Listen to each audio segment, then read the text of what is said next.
گزارے کیسے زندگی،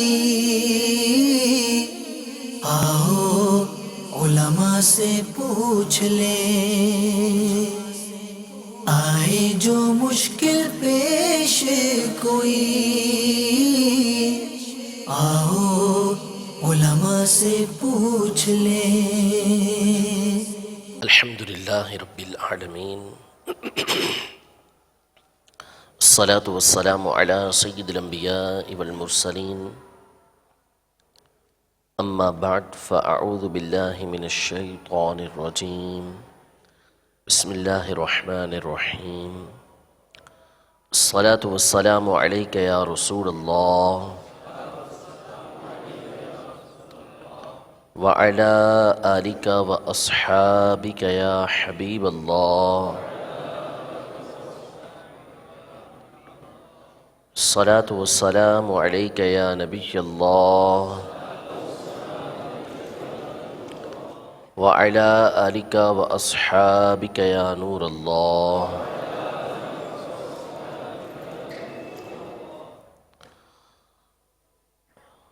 انشاءاللہ عز و جل آج کے فرض علوم کے سلسلے میں عقائد سے متعلق کچھ باتیں جو ہم پر سیکھنا فرض ہیں، ضروری ہیں، ان کو سیکھنے کی کوشش کریں گے، ان کے بارے میں علم حاصل کرنے کی کوشش کریں گے۔ آج کا ہمارا بنیادی موضوع قیامت سے متعلق ایک مسلمان کے جو عقائد اور نظریات ہیں وہ کیا ہونے چاہیے، وہ انشاءاللہ تبارک و تعالی ہم اپنے اس سلسلے کے اندر بیان کریں گے۔ توجہ کے ساتھ سماعت فرمائیے گا، چاہے یہاں پر حاضرین ہوں یا مدنی چینل کے ناظرین ہوں، توجہ رکھیں گے تو انشاءاللہ تبارک و تعالی امید ہے کہ بہت ساری علمی باتیں سیکھنے کی سعادت حاصل ہوگی۔ قرآن مجید فرقان حمید میں اللہ تبارک و تعالی نے وہ صورتیں کہ جو صورت مکی کہلاتی ہیں، یعنی آپ نے سورت کی ابتدا کے اندر یہ دیکھا ہوگا کہ بعض صورتوں کے آگے مکیہ لکھا ہوتا ہے، بعض کے آگے مدنیہ لکھا ہوتا ہے۔ تو مکیہ کا مطلب ہوتا ہے کہ وہ صورتیں یا وہ آیتیں کہ جو نبی کریم صلی اللہ تعالیٰ علیہ وآلہ وسلم کے ہجرت کرنے سے پہلے، یعنی آپ علیہ السلام نے بھی مکہ مکرمہ سے مدینہ منورہ کی طرف ہجرت نہیں فرمائی تھی، اس سے پہلے جو صورتیں یا آیتیں نازل ہوئیں ان کو مکی صورتیں کہا جاتا ہے، اور آپ علیہ السلام کے مکہ مکرمہ سے مدینہ منورہ کی طرف ہجرت فرمانے کے بعد جو صورتیں یا آیتیں نازل ہوئیں ان کو مدنی کہا جاتا ہے۔ تو مدنی صورتیں جو ہجرت کے بعد اور مکی صورتیں جو ہجرت سے پہلے نازل ہوئیں۔ اگر مکی صورتوں کا یعنی نبی کریم صلی اللہ تعالیٰ علیہ وسلم پر جو صورتیں ہجرت سے پہلے نازل ہوئیں ان کا بغور مطالعہ کیا جائے تو اس میں ہمیں بنیادی اعتبار سے تین باتیں نظر آتی ہیں کہ جن کے اوپر بہت زیادہ زور دیا گیا، جنہیں بہت زیادہ مثالوں کے ذریعے اہتمام کے ساتھ سمجھایا گیا۔ سب سے پہلی بات اللہ تبارک و تعالیٰ کے وجود پر اور اس بات پر کہ اللہ تبارک و تعالیٰ وحدہ لا شریک ہے، یعنی اللہ تبارک و تعالیٰ کی ذات موجود ہے، اللہ تبارک و تعالیٰ ہی کائنات کو بنانے والا، اللہ تبارک و تعالیٰ ہی سب کو پیدا فرمانے والا ہے، اس کا کوئی شریک نہیں۔ یہ مکی صورتوں کا بنیادی موضوع ہے، کیونکہ جو مشرکین تھے، مشرکین مکے کے کفار تھے، وہ اللہ تبارک و تعالیٰ کے ساتھ بے شمار بتوں کو شریک کرتے تھے، مختلف کاموں کے لیے مختلف بت انہوں نے بنائے ہوئے تھے، طرح طرح کی خرافات اور بتوں کے حوالے سے ان کے عقائد و نظریات تھے جن کو یہ خدا تسلیم کرتے تھے، ان کی عبادتیں کرتے تھے۔ تو نبی کریم صلی اللہ تعالیٰ علیہ وآلہ وسلم نے ایک اللہ تبارک و تعالیٰ کی طرف بلایا، اللہ تبارک و تعالیٰ کی عبادت کی دعوت دی، بتوں کی عبادت سے منع کیا، اور یہ نظریہ اور یہ عقیدہ بیان کیا کہ کائنات کا مالک و خالق ایک ہی ہے، عبادت کے لائق صرف اور صرف اللہ تبارک و تعالیٰ ہے، یہ بت باطل ہے، ان کی کوئی حیثیت و حقیقت نہیں ہے۔ اس بات کو قرآن مجید فرقان حمید میں خاص طور پر مکی صورتوں کے اندر جگہ جگہ بیان کیا گیا اور اس پر کئی دلیلیں دی گئیں، کئی طرح سے ان کو سمجھایا گیا، جس کا بیان ہم اپنے ابتدائی جو سلسلہ تھا اللہ تبارک و تعالیٰ کے بارے میں عقائد، اس میں کافی باتیں سن چکے۔ دوسری چیز جس کے اوپر زور دیا گیا وہ نبی کریم صلی اللہ تعالیٰ علیہ وسلم اور دیگر انبیاء کرام علیہم السلام کی نبوت و رسالت کہ جو کفار مکہ تھے وہ نبی کریم صلی اللہ تعالیٰ علیہ وسلم کو نبی تسلیم کرنے کے لیے تیار نہیں تھے، اسی طرح وہ دیگر انبیاء کرام علیہم السلام کی نبوت کا بھی انکار کرتے تھے، مانتے نہیں تھے، طرح طرح کے اعتراضات کرتے تھے۔ کبھی کہتے تھے کہ ہم پر طرح طرح کی آسمان سے نعمتیں نازل کرو، کبھی یہ کرو، اگر آپ تم نبی ہو تو تم ہمارے جیسے بشر کیوں ہو، ہماری طرح چلتے پھرتے کیوں ہو، کھاتے پیتے کیوں ہو، اس طرح کے اعتراضات کرتے تھے۔ تو اللہ تبارک و تعالیٰ نے قرآن مجید فرقان حمید میں اس کے جوابات عطا فرمائے کہ نبی کریم صلی اللہ تعالیٰ علیہ وسلم کی رسالت برحق ہے، آپ سے پہلے پچھلے انبیاء کرام علیہ السلام گزرے ہیں جن کے حالات و واقعات تمہارے سامنے ہیں۔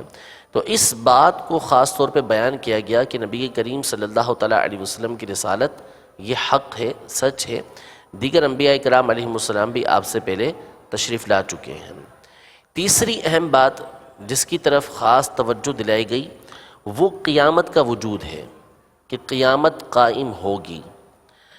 یہ اس لیے کہ جو کفار مکہ تھے، مشرکین مکہ تھے، ان کے حالات کتابوں میں پڑھنے والے اچھی طریقے سے جانتے ہیں کہ کس قدر یہ آپس میں لڑائی جھگڑا کیا کرتے تھے، کتنا ظلم ان کے درمیان عام تھا، جس کا جو زور چلتا تھا وہ کرتا تھا، ایک دوسرے کے حقوق کو پامال کرنا، بچیوں کو زندہ درگور کر دینا، معمولی باتوں پر برسوں جھگڑا کرنا، یہ ان کے معمولات میں سے تھا۔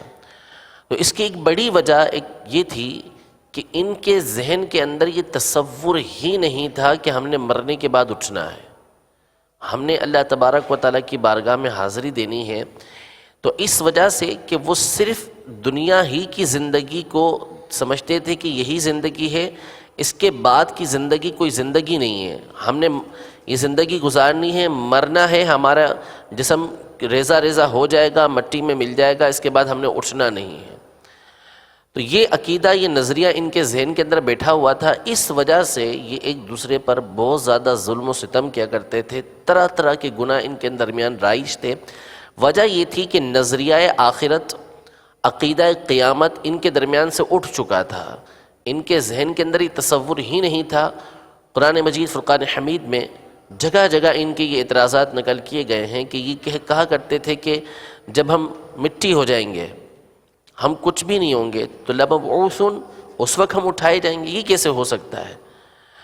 تو ان کا یہ ذہن بنا ہوا تھا کہ ہم نے صرف زندگی دنیا والی گزارنی ہے، اس کے بعد اٹھنا نہیں ہے، اس لیے دنیا کے اندر چاہتے تھے کہ جو کرنا ہے وہ کر گزرے، یہ ذہن بنا کے بیٹھے ہوئے تھے۔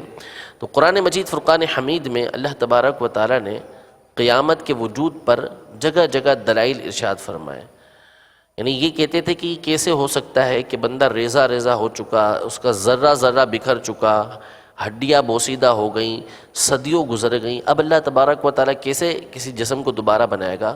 تو اللہ تبارک و تعالیٰ نے اس پر قرآن مجید میں جگہ جگہ دلائل ارشاد فرمائے کہ جب تم کچھ بھی نہیں تھے، جب تم کچھ بھی نہیں تھے تو اس وقت اللہ تبارک و تعالیٰ نے تمہیں پیدا فرمایا، تو اب تو تمہاری تخلیق ہو چکی، تم پیدا ہو چکے، اب اگر تمہارا ریزہ ریزہ بکھر بھی جاتا ہے تو اس پر دوبارہ اللہ تبارک و تعالیٰ کے لیے بنانا کیا مشکل ہے؟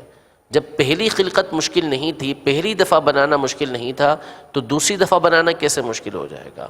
اور تم تو بہت چھوٹی سی چیز ہو، یعنی جسمانی اعتبار سے، حیت کے اعتبار سے تو انسان معمولی سی چیز ہے۔ آسمان و زمین کو اللہ تبارک و تعالیٰ نے بنایا ہے، تو آسمان و زمین بڑے ہیں یا تم بڑے ہو؟ آسمان و ظاہری اعتبار سے دیکھا جائے تو آسمان و زمین کو بنانا مشکل ہے یا انسان بنانا مشکل ہے؟ ظاہر ہے کہ آسمان اور زمین کو بنانا اس کے مقابلے میں مشکل ہے، تو اللہ تبارک و تعالیٰ کی ذات تو وہ ہے کہ جو آسمانوں کو بناتی ہے، جو زمین کو بنانے والی ہے، تو اس کے لیے انسان کو دوبارہ پیدا کرنا کیا مشکل ہے۔ مثالیں دے کے سمجھایا، زمین مردہ ہو جاتی ہے، بالکل بنجر ہو جاتی ہے، پھر فرمایا کہ اللہ تبارک و تعالیٰ آسمان سے پانی نازل کرتا ہے، فَأَحْيَا بِهِ الْأَرْضَ بَعْدَ مَوْتِهَا، اور زمین کو اس کے مردہ ہونے کے بعد پیدا کر دیتا ہے، زندہ کر دیتا ہے اس کو بالکل۔ پھر وَكَذَلِكَ النُّشُورُ، اسی طریقے سے اللہ تبارک و تعالیٰ لوگوں کو بھی زندہ کرے گا، کہ ایک زمین تھی بالکل ٹھیک تھی، پھر بنجر ہو گئی، اللہ تبارک و تعالیٰ نے آسمان سے پانی نازل کیا، وہ زمین بالکل ٹھیک ہو گئی۔ تو اسی طریقے سے ایک انسان تھا، ٹوٹ پھوٹ گیا، ریزہ ریزہ اس کا بکھر گیا، لیکن اللہ تبارک و تعالیٰ اس پر قادر ہے کہ ان کو پیدا فرمائے گا۔ تو یہ باتیں قرآن مجید فرقان حمید میں اللہ تبارک و تعالیٰ نے کئی ایک مقامات پر بیان فرمائی، اور اس کی بنیادی وجہ یہ تھی کہ کفار مکہ کی اکثریت عقیدہ آخرت نہیں رکھتی تھی، وہ اس بات کو تسلیم ہی نہیں کرتی تھی کہ ہم نے مرنے کے بعد اٹھنا ہے۔ تو یہ تین چیزیں علماء فرماتے ہیں کہ جو صورت مکیہ ہیں، یعنی جو نبی کریم صلی اللہ تعالیٰ علیہ وآلہ وسلم کی ذات گرامی پر آپ کے ہجرت مدینہ سے پہلے نازل ہوئی ہیں، ابھی آپ نے ہجرت نہیں کی تھی، تو اس میں خاص طور پر ان تین باتوں کی طرف زور دیا گیا ہے کہ اللہ تبارک و تعالیٰ ایک ہے، اس کا کوئی شریک نہیں، نبی کریم صلی اللہ تعالیٰ علیہ وسلم کی رسالت حق ہے، اور مرنے کے بعد اللہ تبارک و تعالیٰ کی بارگاہ میں حاضر ہونا ہے، یعنی قیامت کا دن قائم ہونا ہے۔ قرآن مجید فرقان حمید میں کئی ایک مقامات پر اس طرح کی آیتیں موجود ہیں کہ جس میں اللہ تبارک و تعالیٰ نے قرآن مجید فرقان حمید میں اس بات کو بیان کیا کہ قیامت ضرور قائم ہوگی۔ سب سے پہلا اس حوالے سے جو ہمارا عقیدہ ہے وہ یہ ہے کہ بے شک قیامت قائم ہوگی، بے شک قیامت قائم ہوگی۔ قیامت کا انکار کرنے والا کافر ہے، یعنی جو کہے کہ قیامت قائم نہیں ہوگی، مر کر نہیں اٹھایا جائے گا، تو ایسا شخص دائرہ اسلام سے خارج ہو جائے گا، کیونکہ یہ اللہ تبارک و تعالیٰ کی بات کا انکار ہے۔ اللہ تبارک و تعالیٰ نے جس چیز کا بیان فرمایا اس سے وہ انکار کر رہا ہے، اس کو وہ منع کر رہا ہے۔ اللہ تبارک و تعالیٰ پارہ 17 سورۃ الحج کی آیت نمبر 7 میں ارشاد فرماتا ہے، وَإِنَّ السَّاعَةَ آتِيَةٌ لَا رَيْبَ فِيهَا وَإِنَّ اللَّهَ يَبْعَثُ مَن فِي الْقُبُورِ، ترجمہ کنز الایمان۔ اور اس لیے قیامت آنے والی ہے، اس میں کچھ شک نہیں، اور یہ کہ اللہ تعالیٰ اٹھائے گا انہیں جو قبروں میں ہیں۔ تو اس آیت میں اللہ تبارک و تعالیٰ نے واضح الفاظ میں یہ ارشاد فرمایا کہ بے شک قیامت آنے والی ہے، اس میں کوئی شک نہیں ہے۔ اب اس میں اگر کوئی شک کرتا ہے یا اس کا انکار کرتا ہے تو وہ اللہ تبارک و تعالیٰ جس چیز کا منع فرما رہا ہے کہ اس میں کوئی شک نہیں ہے، اللہ تبارک و تعالیٰ جس کے بارے میں فرما رہا ہے کہ اس نے ہونا ہے، اس کا کوئی انکار کر رہا ہے، تو ظاہر ہے کہ وہ اللہ تبارک و تعالیٰ کی بات کو جھٹلانے والا ہے، اللہ تبارک و تعالیٰ کو نعوذ باللہ جھوٹا قرار دے رہا ہے، تو ایسا شخص دائرہ اسلام سے خارج قرار پائے گا۔ دوسرا ہمارا عقیدہ نظریہ اس حوالے سے یہ ہے کہ اس کو حشر بولتے ہیں، یعنی قیامت کے دن جو ہمیں اٹھایا جائے گا، اس کا ایک نام حشر کرنا ہوتا ہے۔ حشر کا معنی اٹھانا۔ تو قیامت میں جب اٹھایا جائے گا تو ایسا نہیں ہوگا کہ صرف روح کو اٹھایا جائے، یعنی انسانی جسم دو چیزوں سے مرکب ہے، ایک ہمارا بدن ہے اور اس کے اندر ہماری روح ہے۔ تو قیامت کے دن کیا صرف روحیں اللہ تبارک و تعالیٰ کی بارگاہ میں حاضر ہوں گی؟ ایسا ہرگز نہیں، بلکہ قیامت کے دن جو اٹھانا ہوگا وہ روح اور جسم دونوں کا ہوگا، روح اور جسم دونوں ہوں گے۔ ارشاد فرمایا کہ جو کہے صرف روحیں اٹھیں گی، جسم زندہ نہیں ہوں گے، وہ بھی کافر ہے۔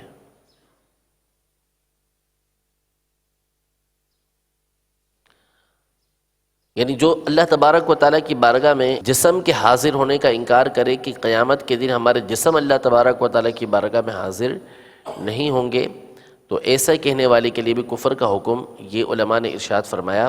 لہذا یہ عقیدہ اور نظریہ رکھنا ضروری ہے کہ ہمارا حشر صرف روح کا نہیں ہوگا بلکہ جسم کا ہوگا، یعنی روح اور جسم دونوں اللہ تبارک و تعالیٰ کی بارگاہ میں حاضر ہوں گی۔ تیسرا عقیدہ اس حوالے سے یہ ہے کہ دنیا میں جو روح جس جسم کے ساتھ متعلق تھی اس روح کا حشر اسی جسم میں ہوگا۔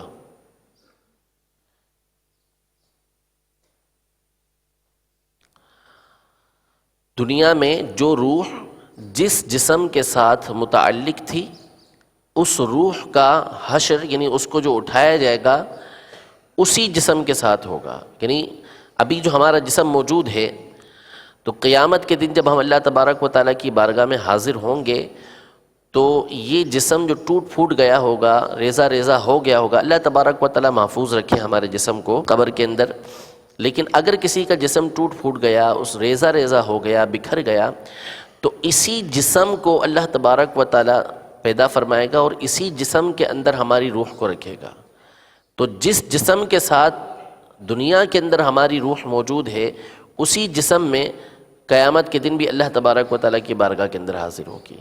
ایسا نہیں ہوگا کہ اللہ تبارک و تعالیٰ کوئی نیا جسم پیدا کرے ہمارے لیے، نیا بدن ہمارا بنائے اور پھر اس بدن کے اندر روح رکھے، ایسا نہیں ہوگا، بلکہ دنیا کے اندر جو جسم ہے، جس جسم کے اندر ابھی روح ہے، اس سے نکل جائے گی، تو قیامت کے دن جب اللہ تبارک و تعالیٰ ہمیں اٹھائے گا تو اسی جسم کے ساتھ ہماری روح ہوگی اور اسی کے ساتھ ہم اللہ تبارک و تعالیٰ کی بارگاہ میں حاضر ہوں گے۔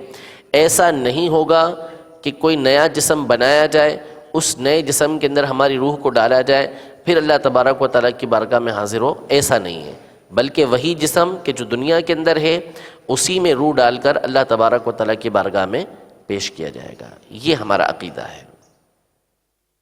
یہ کچھ باتیں اس حوالے سے ہیں کہ قیامت کے دن ہمیں اٹھایا جائے گا، قیامت کے دن اٹھایا جانا یہ حق ہے، مسلمان کے لیے نظریہ اور عقیدہ رکھنا یہ انتہائی ضروری ہے۔ اچھا، میں نے ابتدا میں عرض کی کہ کفار مکہ کے لیے خاص طور پر اس بات کا جو ذکر کیا گیا اس کی وجہ یہی تھی کہ وہ ظلم و ستم کر کے یہ سمجھتے تھے کہ چونکہ ہم بڑے ہیں، ہم سردار ہیں، ہم زوراور ہیں اور ہمیں کوئی کچھ نہیں کہہ سکتا، تو ہم جو چاہیں کر لیں، ہم سے کوئی پوچھنے والا نہیں ہے۔ نبی کریم صلی اللہ تعالیٰ علیہ وسلم نے جو ان کو تعلیمات دیں، حضور علیہ السلام نے جو ان کو سکھایا سمجھایا، اس کا بنیادی جو یوں کہہ لیں کہ اس کی بنیاد جو تھی وہ یہی تھی کہ یہ دنیا ختم ہو جائے گی، جب اللہ تبارک و تعالیٰ کی بارگاہ میں حاضر ہوگے تو جو کچھ دنیا کے اندر تم نے کیا ہے، جو کچھ بھی دنیا کے اندر کیا ہے، ان تمام کا حساب تمہیں اللہ تبارک و تعالیٰ کی بارگاہ کے اندر دینا ہے، ان تمام کا حساب اللہ کی بارگاہ میں دینا ہے۔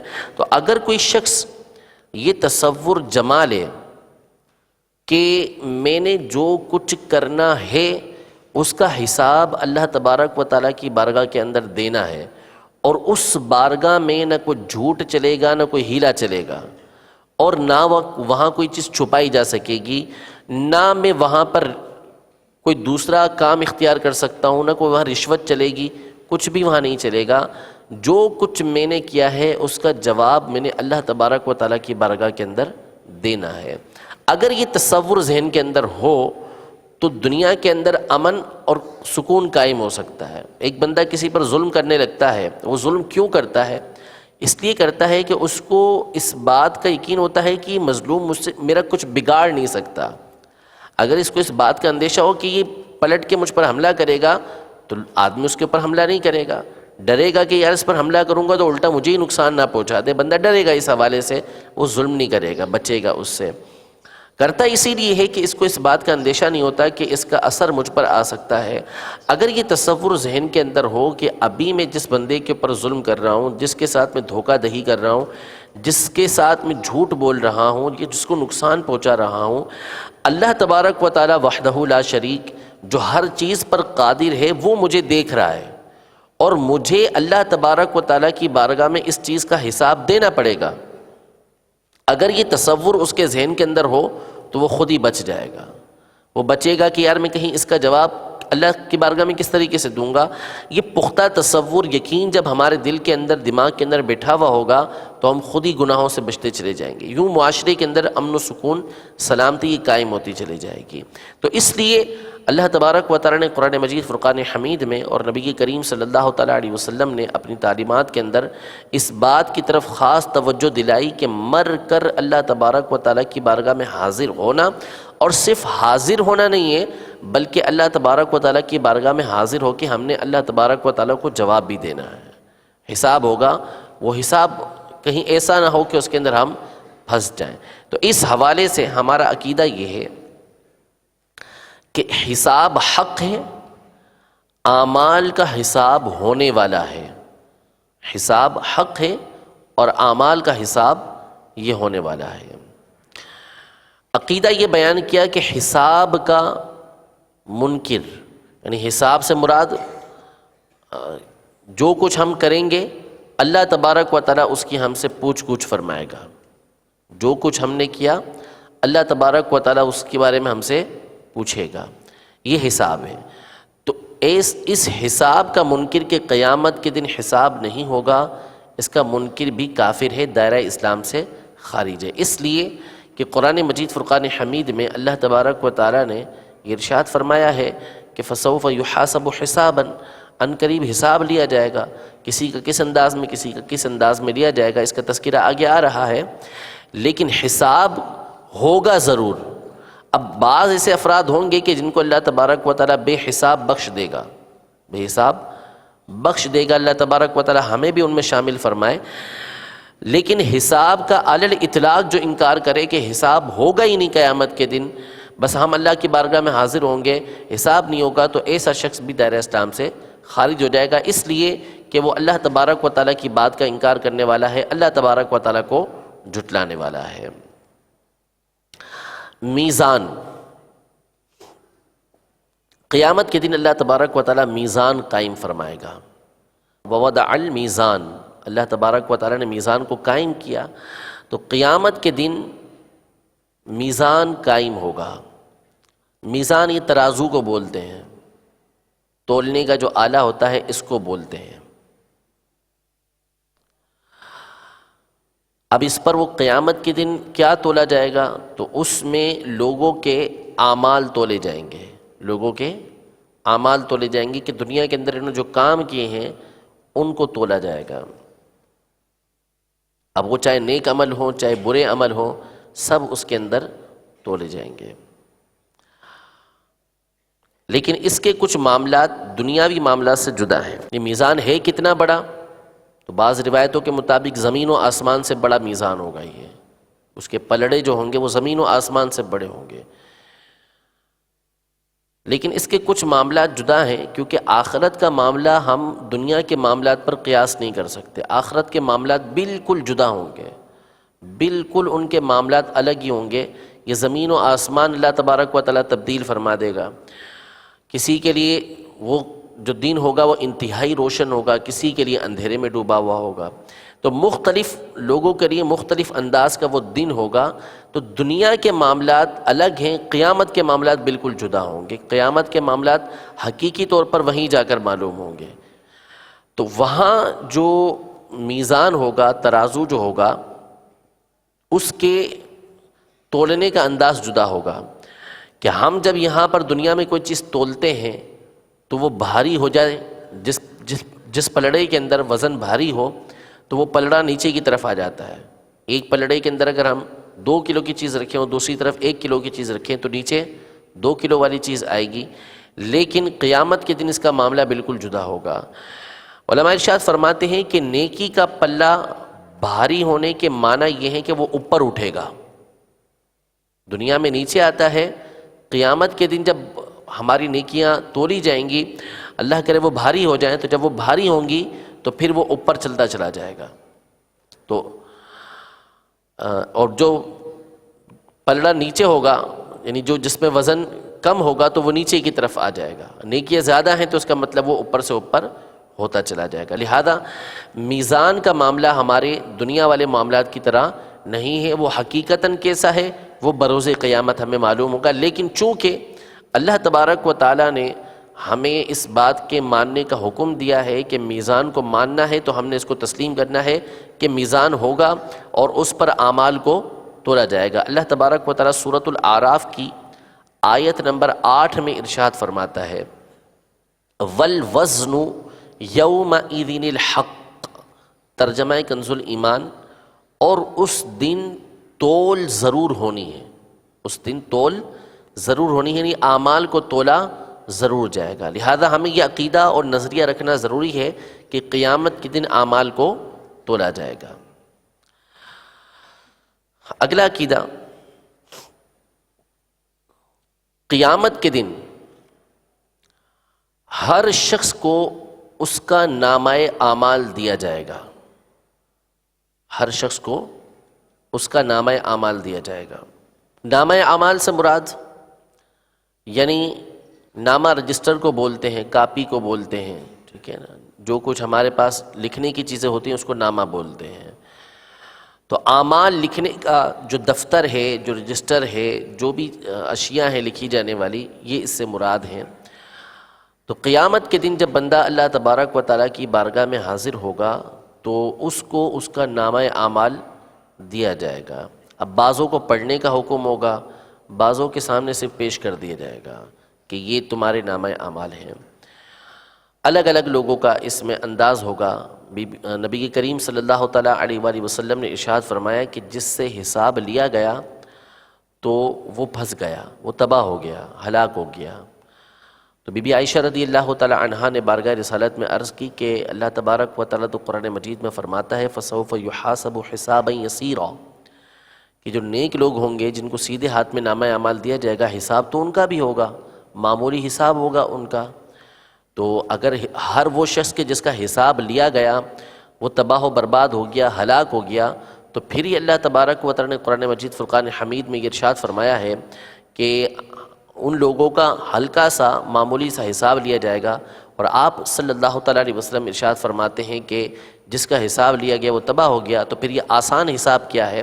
تو اس پر حضور علیہ السلام نے یہ ارشاد فرمایا کہ اس کے سامنے اس کا نامہ اعمال بس پیش کیا جائے گا، اور پھر اس کے بعد اس کے لیے جنت کا داخلہ یہ کر دیا جائے گا، نہیں اس کے سامنے سے پیش کیا جائے گا، پیش کر دیا گیا تو پھر یہ اس کا معاملہ پورا ہو گیا۔ باقی جس کے اوپر عذاب آنا ہے یا جس نے پھنسنا ہے تو اس سے باقاعدہ پورا حساب کتاب ہوگا، اور پھر اس کے بعد بعد سے حساب کتاب ہوگا تو اللہ تبارک و تعالیٰ اس پر رحم فرماتے وہ اس کو بخش بھی دے گا۔ مختلف لوگوں کے حالات ہوں گے، تو بہرحال قیامت کے دن ہر شخص کو اس کا نامہ اعمال دیا جائے گا، یہ یقینی ہے کہ ہر شخص کو اس کا نامہ اعمال دیا جائے گا۔ وَكُلَّ إِنسَانٍ أَلْزَمْنَاهُ طَائِرَهُ فِي عُنُقِهِ وَنُخْرِجُ لَهُ يَوْمَ الْقِيَامَةِ كِتَابًا يَلْقَاهُ مَنشُورًا اقْرَأْ كِتَابَكَ كَفَىٰ بِنَفْسِكَ الْيَوْمَ عَلَيْكَ حَسِيبًا، ترجمہ کنز الایمان، اور ہر انسان کی قسمت ہم نے اس کے گلے سے لگا دی، اور اس کے لیے قیامت کے دن ایک نوشتہ یعنی نامہ اعمال نکالیں گے جسے کھلا ہوا پائے گا۔ فرمایا جائے گا اپنا نامہ پڑھ، آج تو خود ہی اپنا حساب کرنے کو بہت ہے۔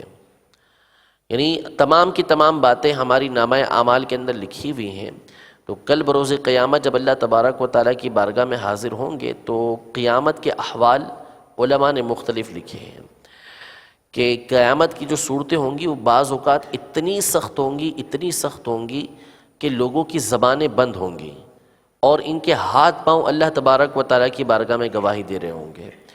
اور کبھی کچھ معاملہ ہلکا ہوگا تو کفار اللہ تبارک و تعالیٰ کی بارگاہ میں کہیں گے کہ ہمارے پاس تو رسول آئے نہیں، پھر اللہ تبارک و تعالیٰ فیصلہ فرمائے گا رسولوں اور کفار کے درمیان، تو رسول جو حق پر ہوں گے وہ اس بات کو بیان کریں گے کہ ہم اللہ تبارک و تعالیٰ کا پیغام لے کر ان کے پاس آئے۔ تو یہ احوال مختلف ہوں گے، لیکن اس دن جو شخص جس طرح کا عمل کرنے والا ہے، جب اللہ تبارک و تعالیٰ کی بارگاہ میں وہ حاضر ہوگا تو ہر طرح کی بات اس کے نامہ اعمال میں لکھی ہوئی ہوگی، وہ اللہ تبارک و تعالیٰ کے سامنے اس بات کو جھٹلا نہیں سکے گا۔ تو فرمایا کہ آج تو اپنا حساب کرنے کے لیے خود ہی کافی ہے، یعنی تیرے جسم کے اعضاء، تیری لکھی ہوئی باتیں، یہ اللہ تبارک و تعالیٰ کی بارگاہ میں جب پیش کی جائیں گی تو تیرا حساب خود ہی ہو جائے گا، جھٹلانے کی کسی کے اندر کوئی جرت یہ نہیں بنے گی۔ لیکن نامہ اعمال کی 3 صورتیں ہیں، دینے کی 3 طرح کی صورتیں ہوں گی کہ کس طریقے سے لوگوں کو نامہ اعمال یہ دیا جائے گا۔ سب سے پہلے نیکوں کا اعمال نامہ، کہ ان کو کس طریقے سے نامہ اعمال دیا جائے گا۔ تو نیکوں کا جو نامہ اعمال ان کو دیا جائے گا وہ ان کے سیدھے ہاتھ کے اندر دیا جائے گا۔ ہر ایک کا نامہ اعمال اڑتا ہوا آئے گا اور جو اس کا حال ہوگا اس کے مطابق اس کو نامہ اعمال یہ مل جائے گا۔ نیکوں کو ان کا نامہ اعمال ان کے سیدھے ہاتھ کے اندر دیا جائے گا۔ اللہ تبارک و تعالیٰ سورۃ الحاقہ کی آیت نمبر 19 اور 20 میں ارشاد فرماتا ہے، فَأَمَّا مَنْ أُوتِيَ كِتَابَهُ بِيَمِينِهِ فَيَقُولُ هَاؤُمُ اقْرَءُوا كِتَابِيَهْ إِنِّي ظَنَنْتُ أَنِّي مُلَاقٍ حِسَابِيَهْ۔ ترجمہ کنز الایمان، تو وہ جو اپنا نامہ اعمال داہنے ہاتھ میں دیا جائے گا تو یوں کہے گا کہ لو میرے نامہ پڑھو، مجھے یقین تھا کہ میں اپنے حساب کو پہنچوں گا۔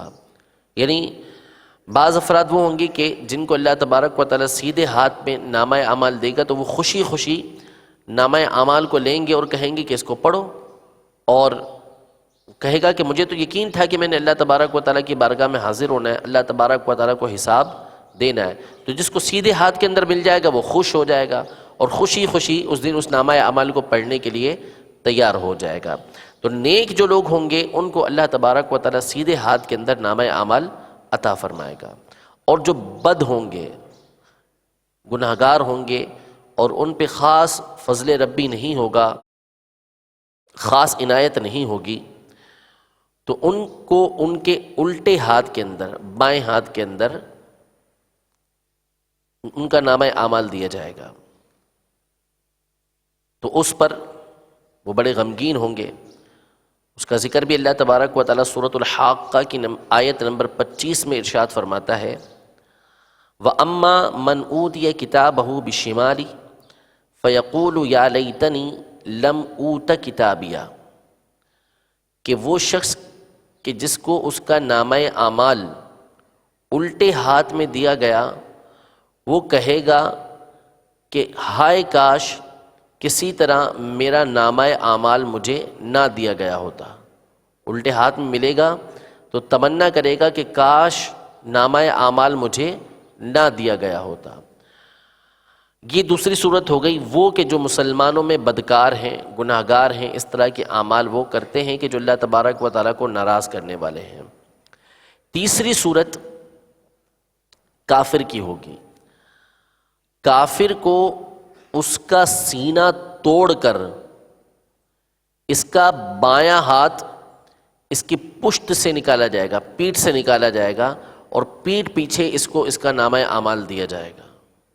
بہت سخت اس کی حالت ہوگی کہ اس کا سینہ توڑا جائے گا، سینہ توڑ کے اس کا الٹا ہاتھ جو ہے وہ پیٹھ کی طرف نکالا جائے گا، اور پیٹھ کی طرف اس کا نامہ اعمال اس کے ہاتھ میں اس کو دے دیا جائے گا۔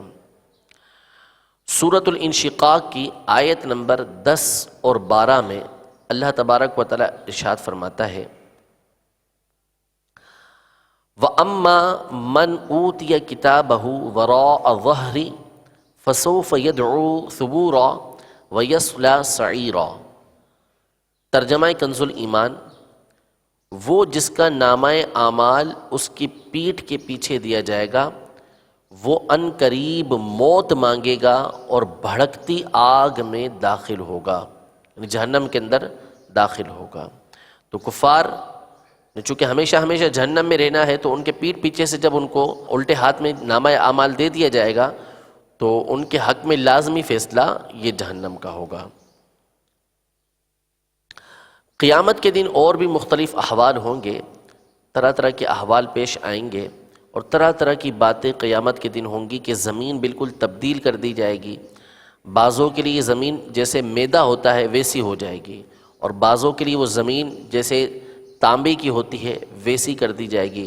یعنی میں نے عرض کی کہ مختلف حالتیں لوگوں کی وہاں پر ان کے اعمال کے حساب سے ہوں گی۔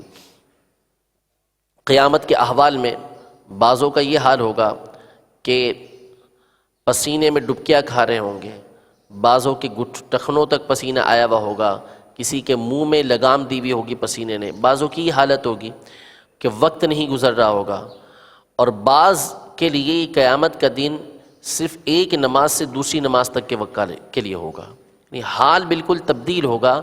اللہ تبارک و تعالیٰ مختلف لوگوں کے لیے مختلف جو ہے وہ اوقات کے اندر اس دن کو تبدیل کر دے گا، کسی کے لیے کچھ وقت کا ہو جائے گا، کسی کے لیے کچھ وقت کا ہو جائے گا۔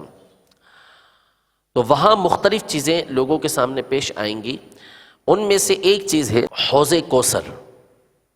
حوض کوثر یہ نبی کریم صلی اللہ تعالیٰ علیہ وآلہ وسلم کو مرحمت ہوا، عطا کیا گیا۔ حوض کوثر کا عقیدہ رکھنا بھی ضروری ہے کہ حوض کوثر حق ہے، نبی کریم صلی اللہ تعالیٰ علیہ وآلہ وسلم کو عطا کر دیا گیا، اور وہ ہمارے سامنے قیامت کے دن ظاہر ہوگا۔ تو اس کا عقیدہ اور نظریہ رکھنا یہ ضروری ہے، چونکہ ہمارے یہاں عمومی طور پر دین سے دوری ہے اور علمی باتیں ہم سیکھنا ہمارے یہاں کم ہی ہوتا ہے۔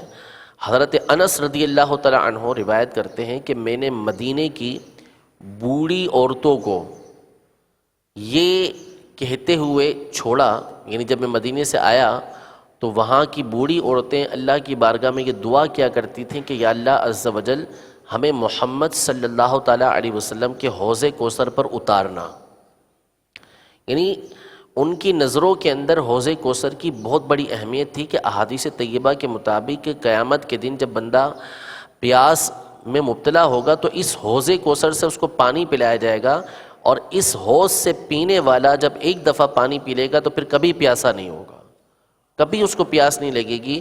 اب جنت کے اندر جو کھائے گا پیے گا تو یہ سارا کا سارا صرف لذت کے لیے ہوگا۔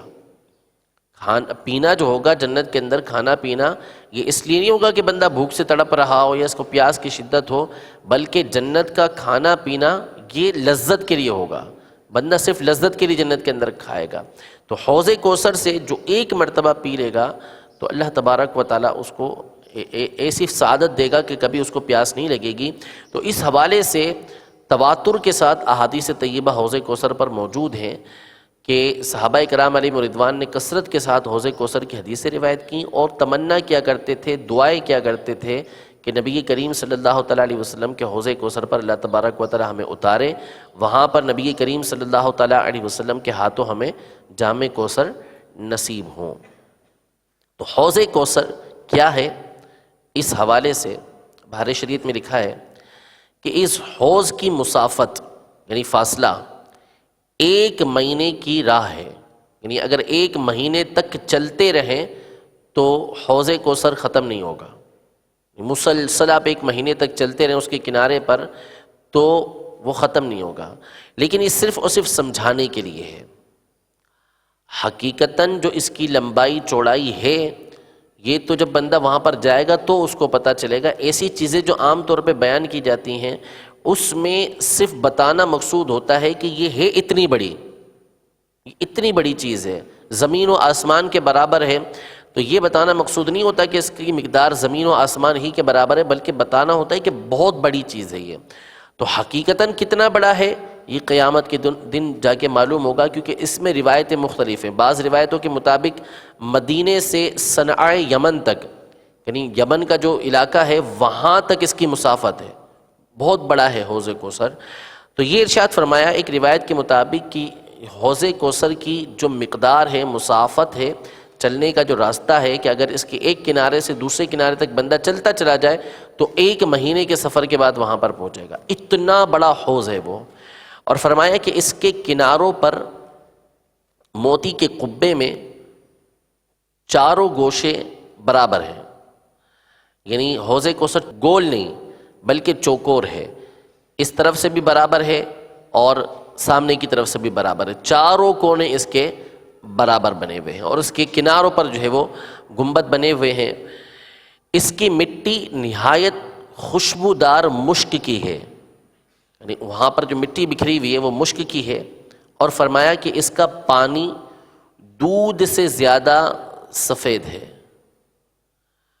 شہد سے زیادہ میٹھا اور مشک سے زیادہ پاکیزہ، اور اس پر برتن ستاروں سے بھی گنتی میں زیادہ ہیں، یعنی جتنے ستارے ہمیں نظر آتے ہیں اس سے بھی زیادہ اس پر برتن رکھے ہوئے ہیں، مختلف قسم کے برتن۔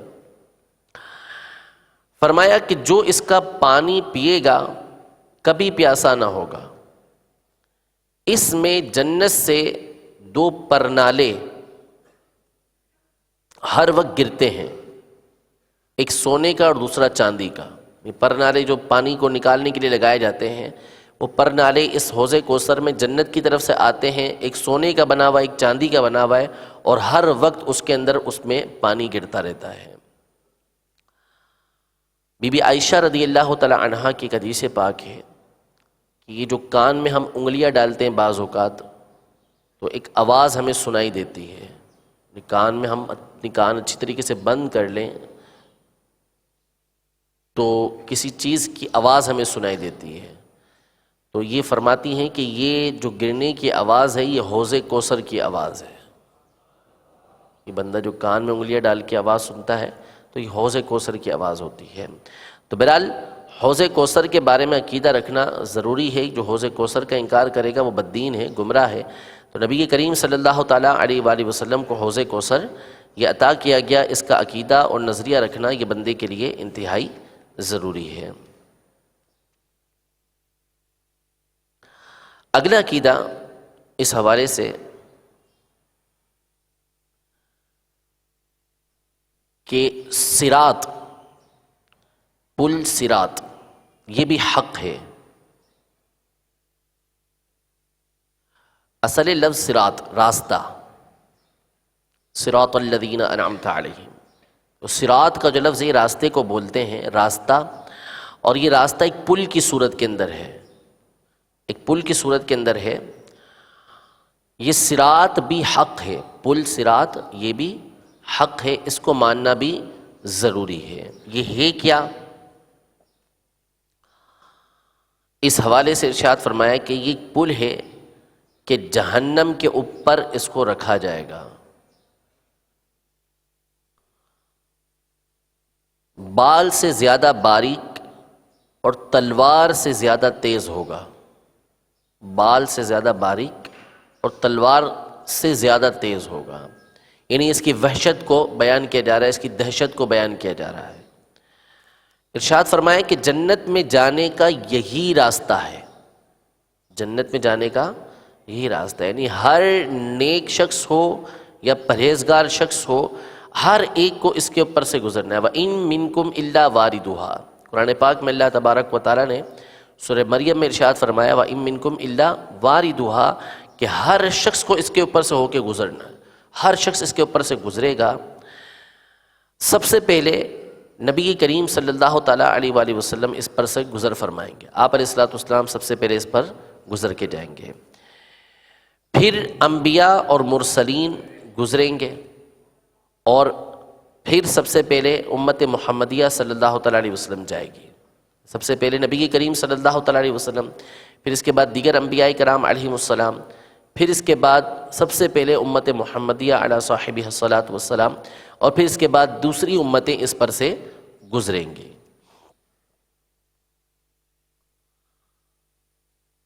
اب یہ ہر ایک کے لیے اس کا بھی معاملہ جدا ہوگا پل صراط کا، کہ بعض روایتوں کے مطابق اس کی جو مقدار بنتی ہے وہ 1500 سال کی بنتی ہے، کہ 500 سال پہلے اس میں اوپر چڑھنے کے، پھر سیدھا چلنے کے، پھر نیچے اترنے کے، یہ مختلف اس کے پہلو ہوں گے۔ لیکن ارشاد فرمایا کہ جس کے جیسے اعمال ہوں گے اس کے اعتبار سے وہ پل صراط سے گزرے گا۔ بعض تو ایسی تیزی کے ساتھ گزریں گے جیسے بجلی کا کوندا گزرتا ہے، جیسے بجلی چمکتی ہے فوراً بند، تو ویسے ہی بندے جو ہے وہ پل صراط میں سے بعض گزر جائیں گے کہ جیسے ابھی چمکے اور دوسرے کنارے پر پہنچ گئے، اور بعض تیز ہوا کی طرح جائیں گے، اور بعض اس طرح جائیں گے جیسے کوئی پرندہ اڑتا ہوا جاتا ہے، بعض جیسے گھوڑا دوڑتا ہوا جاتا ہے، اور بعض جیسے آدمی دوڑتا ہوا جاتا ہے، اور بعض یہاں تک کہ اپنے گھسیٹتے ہوئے جائیں گے، گھسیٹتے ہوئے اس پر سے گزریں گے، اور کوئی چونٹی جس طریقے سے چلتی ہے اس طریقے سے چل کر اس کو پار کرے گا، یعنی جس کے جیسے اعمال ہوں گے اس انداز میں اس کو پل صراط سے گزرنا ہوگا۔ یہ ارشاد فرمایا کہ پل صراط کی دونوں طرف بڑے بڑے آنکڑے لگے ہوئے ہیں، یعنی جو بندے کو اٹھانے کے لیے کرین کے اندر یا دیگر چیزوں کے اندر آنکڑے ہوتے ہیں چیزوں کو اٹھانے کے لیے، اس طرح کے بڑے بڑے آنکڑے ہوں گے، اور ان کی لمبائی چوڑائی کتنی ہے یہ اللہ عز و جل ہی بہتر جانتا ہے۔ جس شخص کے بارے میں حکم ہوگا کہ اس کو جہنم کے اندر پھینکنا ہے، یا جس کے بارے میں عذاب کا حکم ہوگا، تو یہ آنکڑے اس کو پکڑ لیں گے، بعضوں کو زخمی کریں گے اور بعضوں کو جہنم کے اندر پھینک دیا جائے گا۔ تو ہر شخص کو اس پل صراط کے اوپر سے گزرنا یہ لازمی ہے، لیکن نبی کریم صلی اللہ تعالیٰ علیہ وآلہ وسلم کی امت کو اللہ تبارک و تعالیٰ نے یہ شرف عطا فرمایا ہے کہ اس امت کے ساتھ وہاں کے معاملات دیگر کے معاملے میں آسان ہوں گے، بہت وہاں پہ آسانی ہوگی اس کو۔ لیکن یہ بات یاد رکھیے گا، انشاءاللہ ایمان و کفر کا جب ہمارا بیان آئے گا تو اور تفصیل کے ساتھ اس کو بیان کریں گے کہ ہمارے یہاں یہ عقیدہ نظریہ رکھنا ضروری ہے کہ جو ایمان کے ساتھ اس دنیا سے رخصت ہو گیا وہ ہمیشہ ہمیشہ جنت کے اندر رہے گا، یہ تو کنفرم ہے۔ اولئک اصحاب الجنت هم فیہا خالدون، ہمیشہ ہمیشہ جنت کے اندر وہ رہے گا۔ لیکن کیا نسبت رکھنے کی وجہ سے نبی کریم صلی اللہ تعالیٰ علیہ وآلہ وسلم کی طرف ہماری نسبت ہے، یا ہم غوث پاک رضی اللہ تعالیٰ عنہ کے مریدین میں سے ہیں، ان کے ماننے والوں میں سے ہیں، کیا اس بنیاد پر ہمیں اس بات کی اجازت ہے کہ ہم اعمال سے بری ذمہ ہو جائیں؟ ہرگز ایسا نہیں ہے۔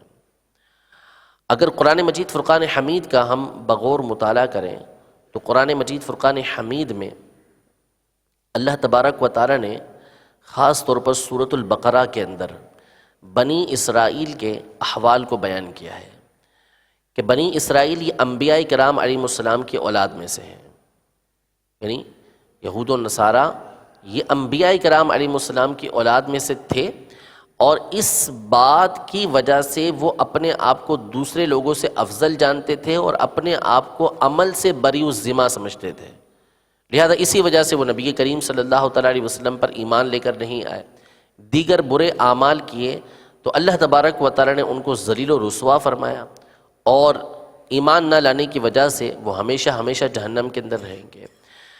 تو بنی اسرائیل نے اپنا فقط اتنا ذہن بنا لیا کہ چونکہ ہمارے جو آبا و اجداد ہیں وہ انبیاء ہیں یا نیک صالحین ہیں، لہذا ہم بخشے بخشا ہیں۔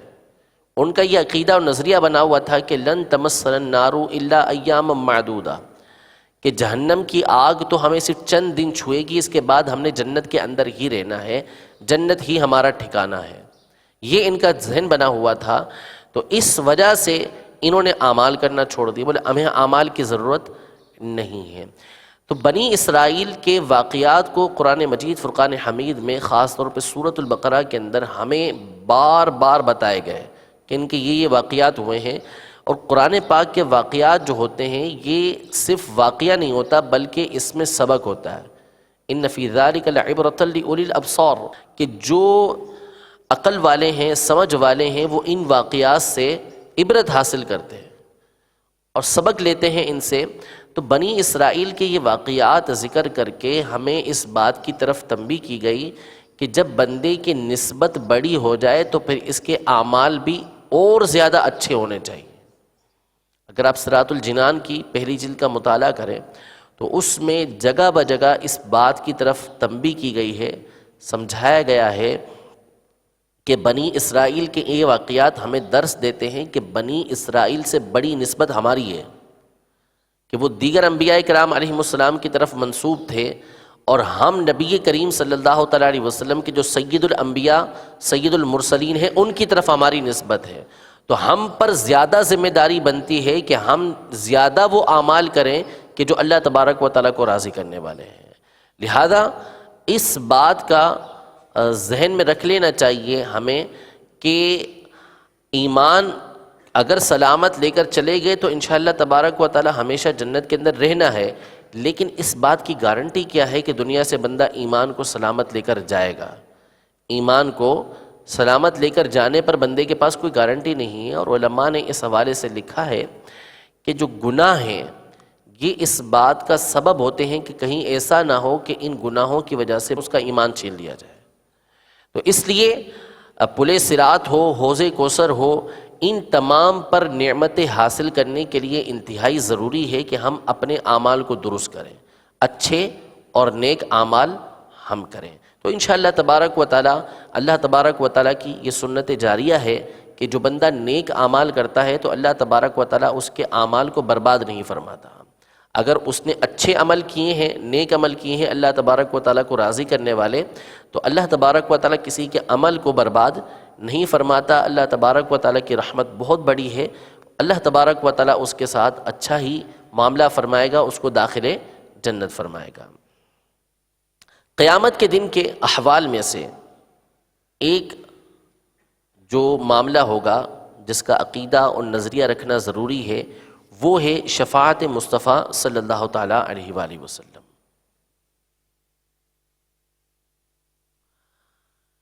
کہ نبی کریم صلی اللہ تعالیٰ علیہ وآلہ وسلم کی شفاعت کا عقیدہ اور نظریہ رکھنا یہ بھی ضروری ہے۔ مسلم شریف کی حدیث مبارکہ ہے جس کا خلاصہ اور مفہوم یہ ہے کہ قیامت کے دن جب بندے اللہ کی بارگاہ میں حاضر ہوں گے تو ایک بہت بڑا وقت یہ صرف انتظار کے اندر گزر جائے گا کہ اعمال کا حساب شروع ہو، اب شروع ہو۔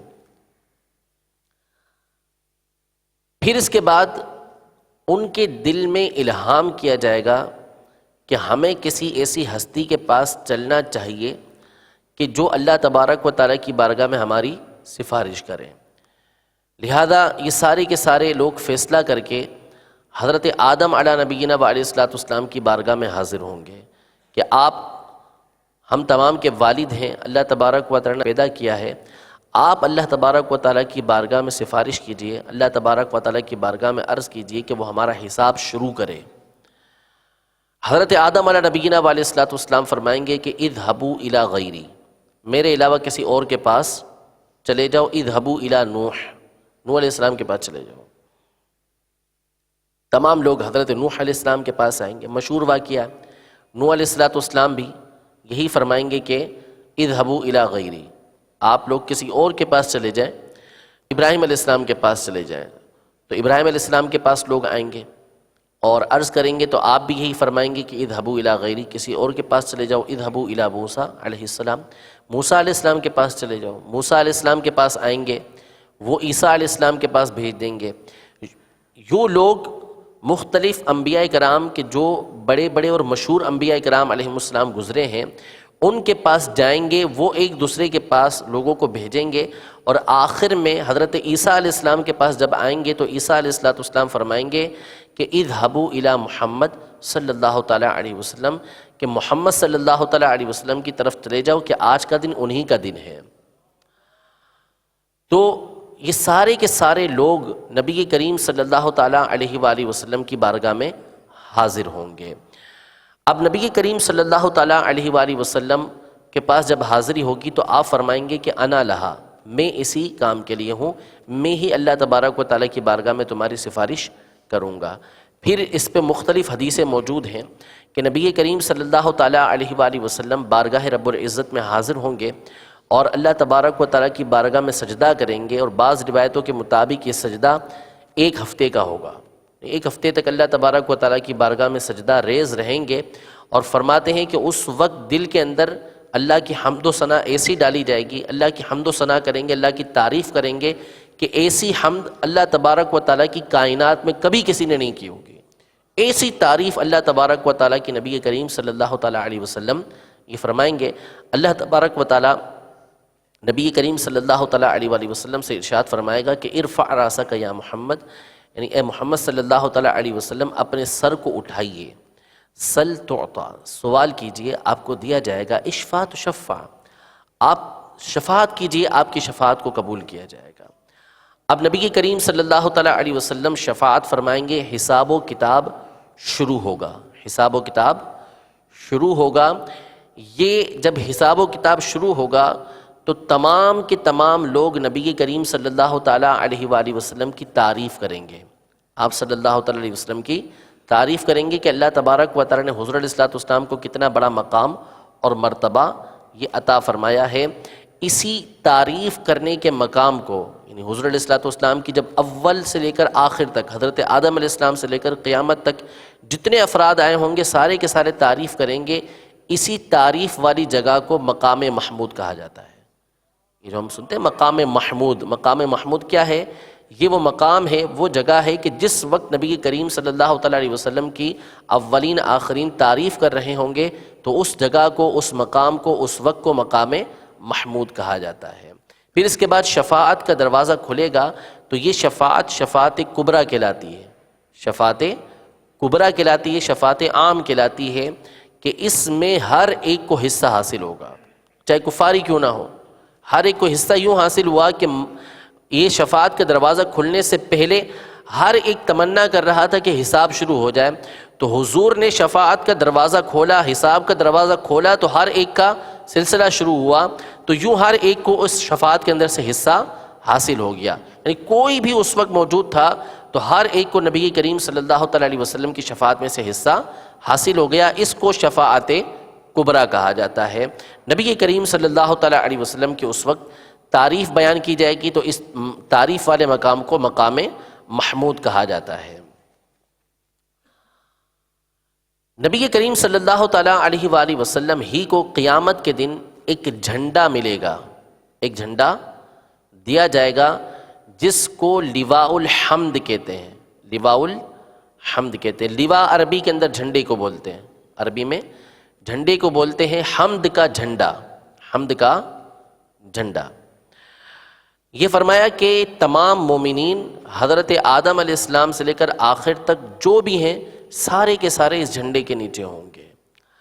اب کیا یہ لواء الحمد جو ہے، حمد کا جھنڈا نبی کریم صلی اللہ تعالیٰ علیہ وآلہ وسلم کو جو عطا کیا جائے گا وہ واقعی کوئی جھنڈا ہوگا یا اس سے مراد کچھ اور ہے؟ اصل یہ ہے، اس میں علماء ارشاد فرماتے ہیں کہ حقیقتاً کوئی جھنڈا نہیں ہوگا، حقیقت میں کوئی جھنڈا نہیں دیا جائے گا۔ یہاں اصل بتانا مقصد یہ ہے کہ جب ہم کسی کے ہاتھ میں جھنڈا دیکھتے ہیں تو اس کا مطلب یہ ہوتا ہے کہ یہ لوگوں کا قائد ہے، ان کا پیشوا ہے، ان کا رہنما ہے۔ ظاہر ہے کہ جس کے ہاتھ میں جھنڈا ہوتا ہے وہ سب سے آگے آگے چلتا ہے، سب سے نمایاں ہوتا ہے، لوگ اسی کے پیچھے چل رہے ہوتے ہیں۔ بھیڑ میں کہیں جا رہے ہوں، رش ہو کہیں پر، تو ایک کے ہاتھ میں جھنڈا یا کوئی بھی اونچی چیز دے دی جاتی ہے کہ جس کو دیکھ کے لوگ اس کے پیچھے پیچھے چل رہے ہوتے ہیں۔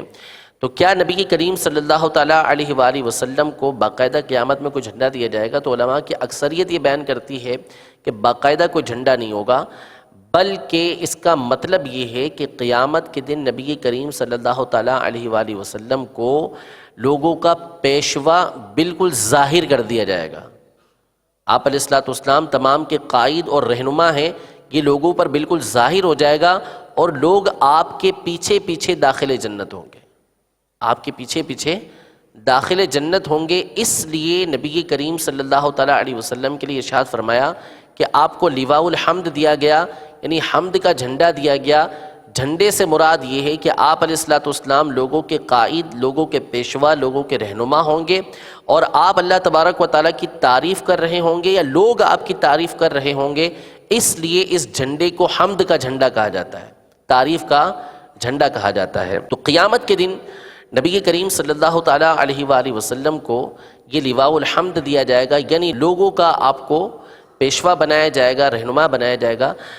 پیشوا اور رہنما نبی کریم صلی اللہ علیہ وسلم اب بھی ہیں، قائد المرسلین ہیں، انبیاء کے بھی پیشوا ہیں نبی کریم صلی اللہ تعالیٰ علیہ وسلم۔ لیکن قیامت کے دن، خاص جو قیامت کا دن ہوگا، اس میں ہر ایک پر نبی کریم صلی اللہ تعالیٰ علیہ وسلم کی شان و شوکت ظاہر ہو جائے گی۔ آج بہت سے لوگ نہیں تسلیم کرتے، کفار تسلیم نہیں کرتے، اور لوگ بعض دیگر تسلیم نہیں کرتے، لیکن قیامت کا دن وہ دن ہوگا کہ جب نبی کریم صلی اللہ تعالیٰ علیہ وسلم کی طاقت، آپ علیہ الصلوۃ والسلام کی شان و عظمت سب لوگوں کے سامنے ظاہر و باہر ہو جائے گی۔ اللہ کی مخلوق کے اندر سب سے بڑی چیز اور سب سے اونچی چیز جو اللہ نے بنائی ہے وہ عرش ہے۔ سب سے اونچی چیز اللہ نے عرش کو بنایا ہے۔ یہ عرش جنت الفردوس کی چھت ہے۔ جنت الفردوس جو سب سے اعلیٰ جنت ہے، اس کی چھت یہ عرش ہے۔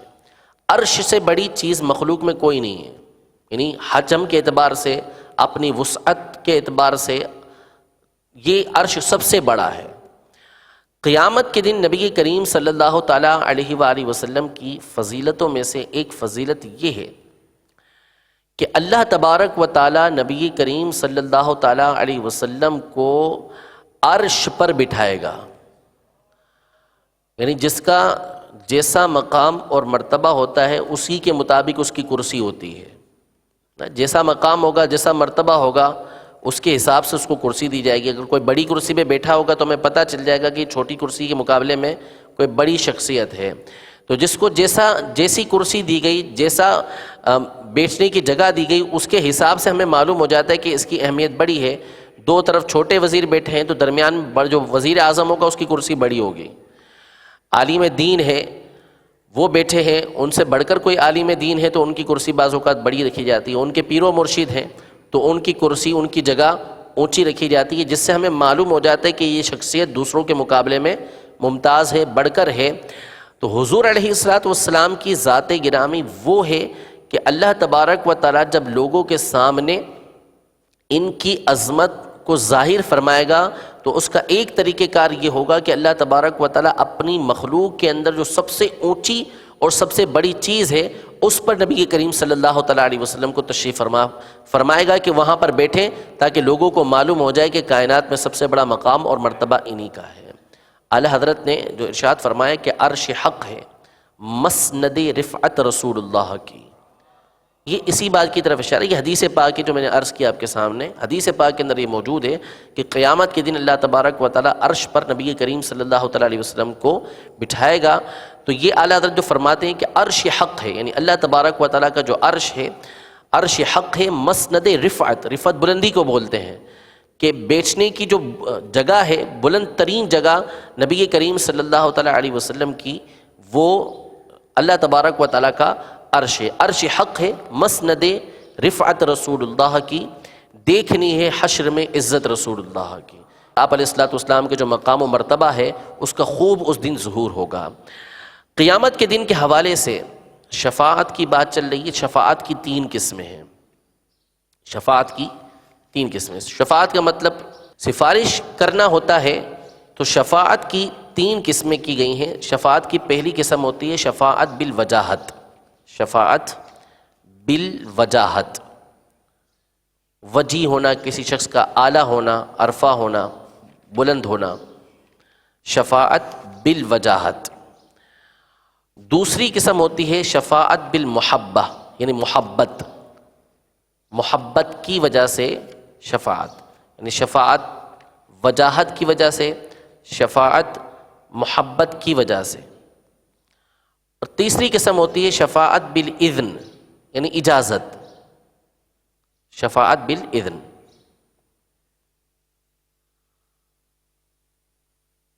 تو شفاعت کی 3 قسمیں ہوئی۔ نمبر 1 شفاعت بالوجاہت، وجاہت کی وجہ سے، شخص کے وجیح ہونے کی وجہ سے، اعلیٰ و عرفہ مقام ہونے کی وجہ سے شفاعت۔ نمبر 2 محبت کی وجہ سے شفاعت، اور نمبر 3 اذن یعنی اجازت کی وجہ سے شفاعت۔ یعنی وجاہت کا مطلب ہے کہ کوئی شخص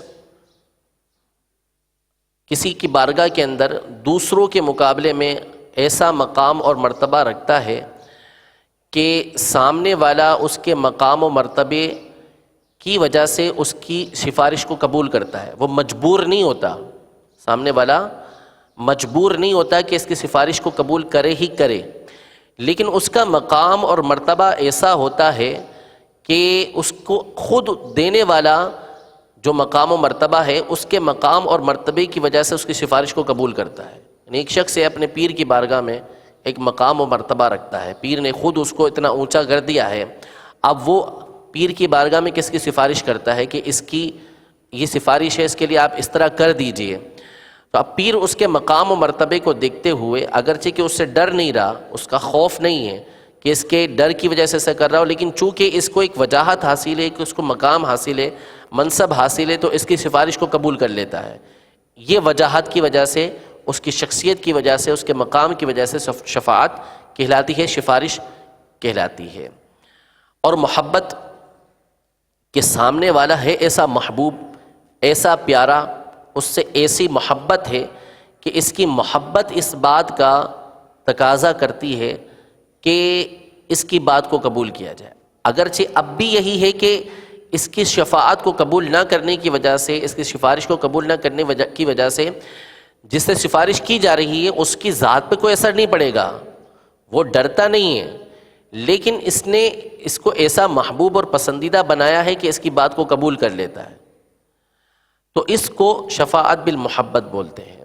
اور شفاعت بالاذن کا مطلب یہ ہے کہ اللہ تبارک و تعالی نے اجازت دی اس بات کی کہ اس کی سفارش کی جائے. تو نبی کریم صلی اللہ تعالیٰ علیہ وآلہ وسلم کو یہ تینوں طرح کی شفاعت حاصل ہے، تینوں طرح کی شفاعت حاصل ہے. ان میں سے کسی کا بھی انکار کرنا گمراہی ہے، کسی کا بھی انکار کرنا گمراہی ہے. تو اللہ تبارک و تعالیٰ نے نبی کریم صلی اللہ تعالیٰ علیہ وآلہ وسلم کو جو مقام اور مرتبہ عطا فرمایا ہے کہ آپ اللہ تبارک و تعالیٰ کی بارگاہ میں وجیہ ہیں. علماء تو یہاں تک ارشاد فرماتے ہیں کہ محشر کا جو میدان اللہ تبارک و تعالیٰ برپا فرمائے گا، قیامت جو برپا ہوگی، یہ صرف اور صرف اس لیے ہوگی کہ اس میں نبی کریم صلی اللہ علیہ وسلم کی شان و عظمت دکھانا ہے. حکمت اس کے اندر یہ ہے کہ لوگوں کے سامنے نبی کریم صلی اللہ تعالیٰ علیہ وسلم کی شان و عظمت ظاہر ہو جائے، ورنہ ہر ایک جانتا ہے کہ اللہ تبارک و تعالیٰ اس بات پر قادر ہے کہ تمام کے تمام لوگوں کا حساب ایک لمحے کے اندر لے لیا جائے، ایک لمحے میں سب کا حساب ہو جائے. قیامت کا 50,000 سالہ دن ہوگا. اتنا بڑا دن ہے کیوں؟ اس لیے تاکہ لوگوں کے سامنے نبی کریم صلی اللہ تعالیٰ علیہ وسلم کی عظمت ظاہر ہو جائے. یہ جو حدیث پاک ہم نے سنی مسلم شریف کی کہ انبیاء کرام علیہ السلام کے سامنے ایک ایک کر کے لوگ جاتے رہیں گے، سوال یہ پیدا ہوتا ہے کہ آخر میں آنا کس کے پاس تھا؟ آنا نبی کریم صلی اللہ علیہ وسلم کی بارگاہ میں تھا. تو اولاً لوگوں کے دلوں کے اندر، حدیث پاک کے اندر ہے الہمو، لوگوں کے دل کے اندر الہام ڈالا جائے گا، خیال ڈالا جائے گا کہ آدم علیہ السلام کے پاس جاؤ. یعنی ان کے دل کے اندر یہ بات ڈالی جائے گی کہ آدم علیہ السلام کے پاس ہمیں جانا چاہیے. تو اولاً کیوں ان کے دل کے اندر یہ بات نہیں آ گئی کہ ہم سیدھے کے سیدھے نبی کریم صلی اللہ علیہ وسلم کے بارگاہ میں چلتے ہیں؟ اور پھر اس پر غور کریں کہ یہ بات نبی کریم صلی اللہ علیہ وسلم نے بیان فرمائی کہ قیامت کے دن اس طرح ہوگا کہ لوگ پہلے آدم علیہ السلام کے پاس جائیں گے، پھر نوح علیہ السلام کے پاس جائیں گے، پھر ابراہیم علیہ السلام کے پاس جائیں گے. یہ بات آگے سے آگے چلتی ہوئی ہم تک پہنچی، ہر زمانے کے لوگ سن رہے ہیں، یہود و نصارہ کو بھی یہ بات معلوم ہے. اب قیامت کے دن مزہ یہ ہوگا کہ سب کے دلوں سے یہ بات نکل جائے گی. بھئی بات ہم قیامت کے بات دنیا کے اندر ہم سنتے رہے، تو ہمیں تو یہ بات معلوم ہے نا، تو ہمیں کرنا کیا چاہیے، ہونا کیا چاہیے کہ ڈائریکٹ نبی کریم صلی اللہ علیہ وسلم کی بارگاہ میں چلے جائیں. ہمیں پتہ تو ہے کہ ہمیں ہونا یہی ہے. ہونا ہے کہ آخر میں کہ آدم علیہ السلام پر کے پاس جا کے ابراہیم علیہ السلام کے پاس جانا ہے، موسیٰ علیہ السلام کے پاس جانا ہے، عیسیٰ علیہ السلام کے پاس جانا ہے. تو ڈائریکٹ نبی کریم صلی اللہ علیہ وسلم کی بارگاہ میں چلے جائیں تو یہ سب کے دلوں سے بات نکل بھی جائے گی. جن کے لیے معاملہ ہوگا کہ انہوں نے جانا ہے آدم علیہ السلام کے پاس، تمام کے دلوں کے اندر سے یہ بات نکل جائے گی کہ ہمیں نبی کریم صلی اللہ علیہ وسلم کی بارگاہ میں آخر کے اندر حاضر ہونا ہے. تو ڈائریکٹ ہم حضور کی بارگاہ میں حاضر ہو جاتے ہیں. وجہ یہ ہے، علماء یہ ارشاد فرماتے ہیں، تاکہ لوگوں کے سامنے بالکل ظاہر ہو جائے کہ اگر براہ راست نبی کریم صلی اللہ علیہ وسلم کی بارگاہ میں حاضر ہو جاتے تو کسی کے دل کے اندر یہ خیال آ سکتا تھا کہ جس طرح نبی کریم صلی اللہ تعالیٰ علیہ وآلہ وسلم شفاعت فرمانے والے ہیں، شفاعت کبریٰ کا دروازہ کھولنے والے ہیں، اسی طرح کوئی اور شفاعت کا دروازہ کھول لیتا. ہو سکتا ہے کہ ہم نبی کریم صلی اللہ علیہ وسلم کے علاوہ آدم علیہ السلام کے پاس چلے جاتے، تو جس طرح نبی کریم صلی اللہ علیہ وسلم نے شفاعت کا دروازہ کھولا ہے، یوں ہی آدم علیہ السلام کھول لیتے. پہلے اللہ تبارک و تعالیٰ نے آدم علیہ السلام کی طرف بھیجا، پھر دیگر انبیاء کی طرف بھیجا، تاکہ لوگوں کے ذہن کے اندر یہ بات پختہ ہو جائے کہ آج کے دن شفاعت کا دروازہ کھولنے والی ذات یہ محمد صلی اللہ تعالیٰ علیہ وسلم ہی کی ذات ہے، کوئی دوسری ذات نہیں ہو سکتی۔ تو یہ قیامت کا جو میدان ہوگا، قیامت جو قائم کی جائے گی، یہ ہے اسی لیے ایک وجہ اس کی بڑی یہ بیان کی گئی ہے کہ قیامت کا میدان، اس میں حکمت یہ ہے کہ اللہ تبارک و تعالیٰ نبی کریم صلی اللہ تعالیٰ علیہ وسلم کی شان و عظمت کو لوگوں کے سامنے ظاہر فرمانا چاہتا ہے۔ انشاءاللہ اس حوالے سے بھی مزید نبی کریم صلی اللہ تعالیٰ علیہ وسلم کے جب حقوق اور آپ علیہ السلام کے حوالے سے خاص عقائد بیان کیے جائیں گے تو اس میں اور تفصیل انشاءاللہ بیان کرنے کی کوشش کریں گے۔ تو شفاعت کا جو منصب ہے وہ تین طرح کی شفاعت ہے، شفاعت بالوجاہت، شفاعت بالمحبت اور شفاعت بالاذن۔ کسی کے وجی ہونے کی وجہ سے، کسی کے اعلیٰ مقام مرتبے ہونے کی وجہ سے اس کی سفارش کو قبول کرنا۔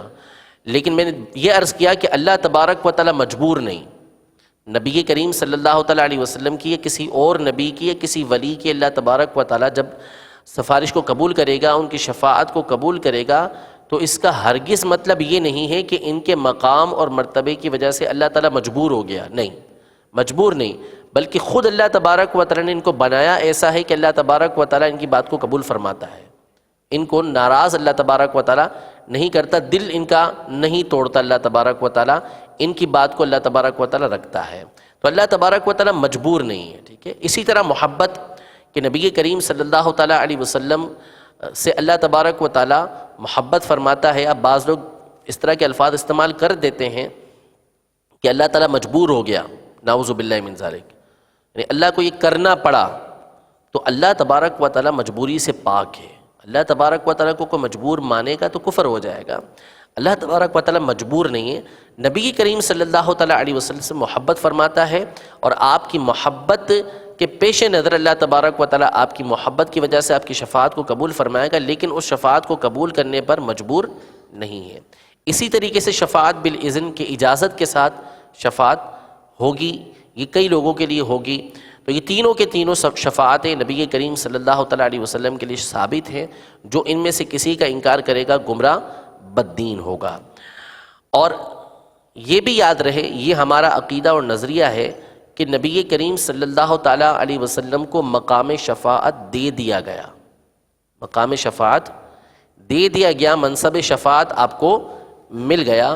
خود نبی کریم صلی اللہ تعالیٰ علیہ وسلم ارشاد فرماتے ہیں، اعطیت الشفاعہ، مجھے شفاعت دے دی گئی ہے، شفاعت کا مقام عطا کر دیا گیا ہے۔ تو یہ کچھ عقائد نظریات ہمارے تھے قیامت کے حوالے سے۔ خلاصہ کلام یہ ہے کہ اللہ تبارک و تعالیٰ نے قرآن مجید فرقان حمید میں اپنی وحدانیت، انبیاء کرام علیہ السلام کی نبوت اور رسالت، اور تیسری چیز قیامت کے قائم ہونے کو کثرت کے ساتھ بیان کیا ہے۔ قیامت قائم ہونے والی ہے، جو اس کا انکار کرے یا اس کے واقع ہونے میں شک کرے کافر ہو جائے گا، دائرہ اسلام سے خارج ہو جائے گا۔ دوسری بات اس میں یہ کہ حشر جو ہوگا قیامت میں جب اٹھایا جائے گا، تو یہ صرف روح کا نہیں ہوگا بلکہ روح اور جسم دونوں کا ہوگا۔ جو صرف روحوں کا حشر مانے کہ قیامت کے دن صرف روحیں اٹھائی جائیں گی، جسم نہیں اٹھائے جائیں گے، جسم زندہ نہیں ہوں گے، وہ بھی کافر ہے، دائرہ اسلام سے خارج ہے۔ دنیا میں جو روح جس جسم کے ساتھ متعلق تھی، اس روح کا حشر اسی جسم میں ہوگا۔ جس دنیا میں جو روح جس جسم سے متعلق تھی، اس روح کے ساتھ ہی اس کا جسم ہوگا۔ ایسا نہیں ہوگا کہ اللہ تبارک و تعالیٰ کو نیا جسم، نیا بدن پیدا فرمائے اور اس میں روح کو ڈال دے، ایسا نہیں ہوگا۔ قیامت کے دن حساب ہوگا، حساب حق ہے، اعمال کا حساب ہوگا۔ جو حساب کا منکر ہو تو وہ بھی دائرہ اسلام سے خارج ہو جائے گا، کیونکہ ان تمام باتوں کا انکار کرنے والا یہ اللہ تبارک و تعالیٰ کی بات کا انکار کرنے والا ہے۔ اسی طرح قیامت کے دن میزان ہوگا، تول ہوگی، اس کا اعتقاد رکھنا کہ یہ بھی حق ہے، یہ بھی ہوگا، یہ ضروری ہے۔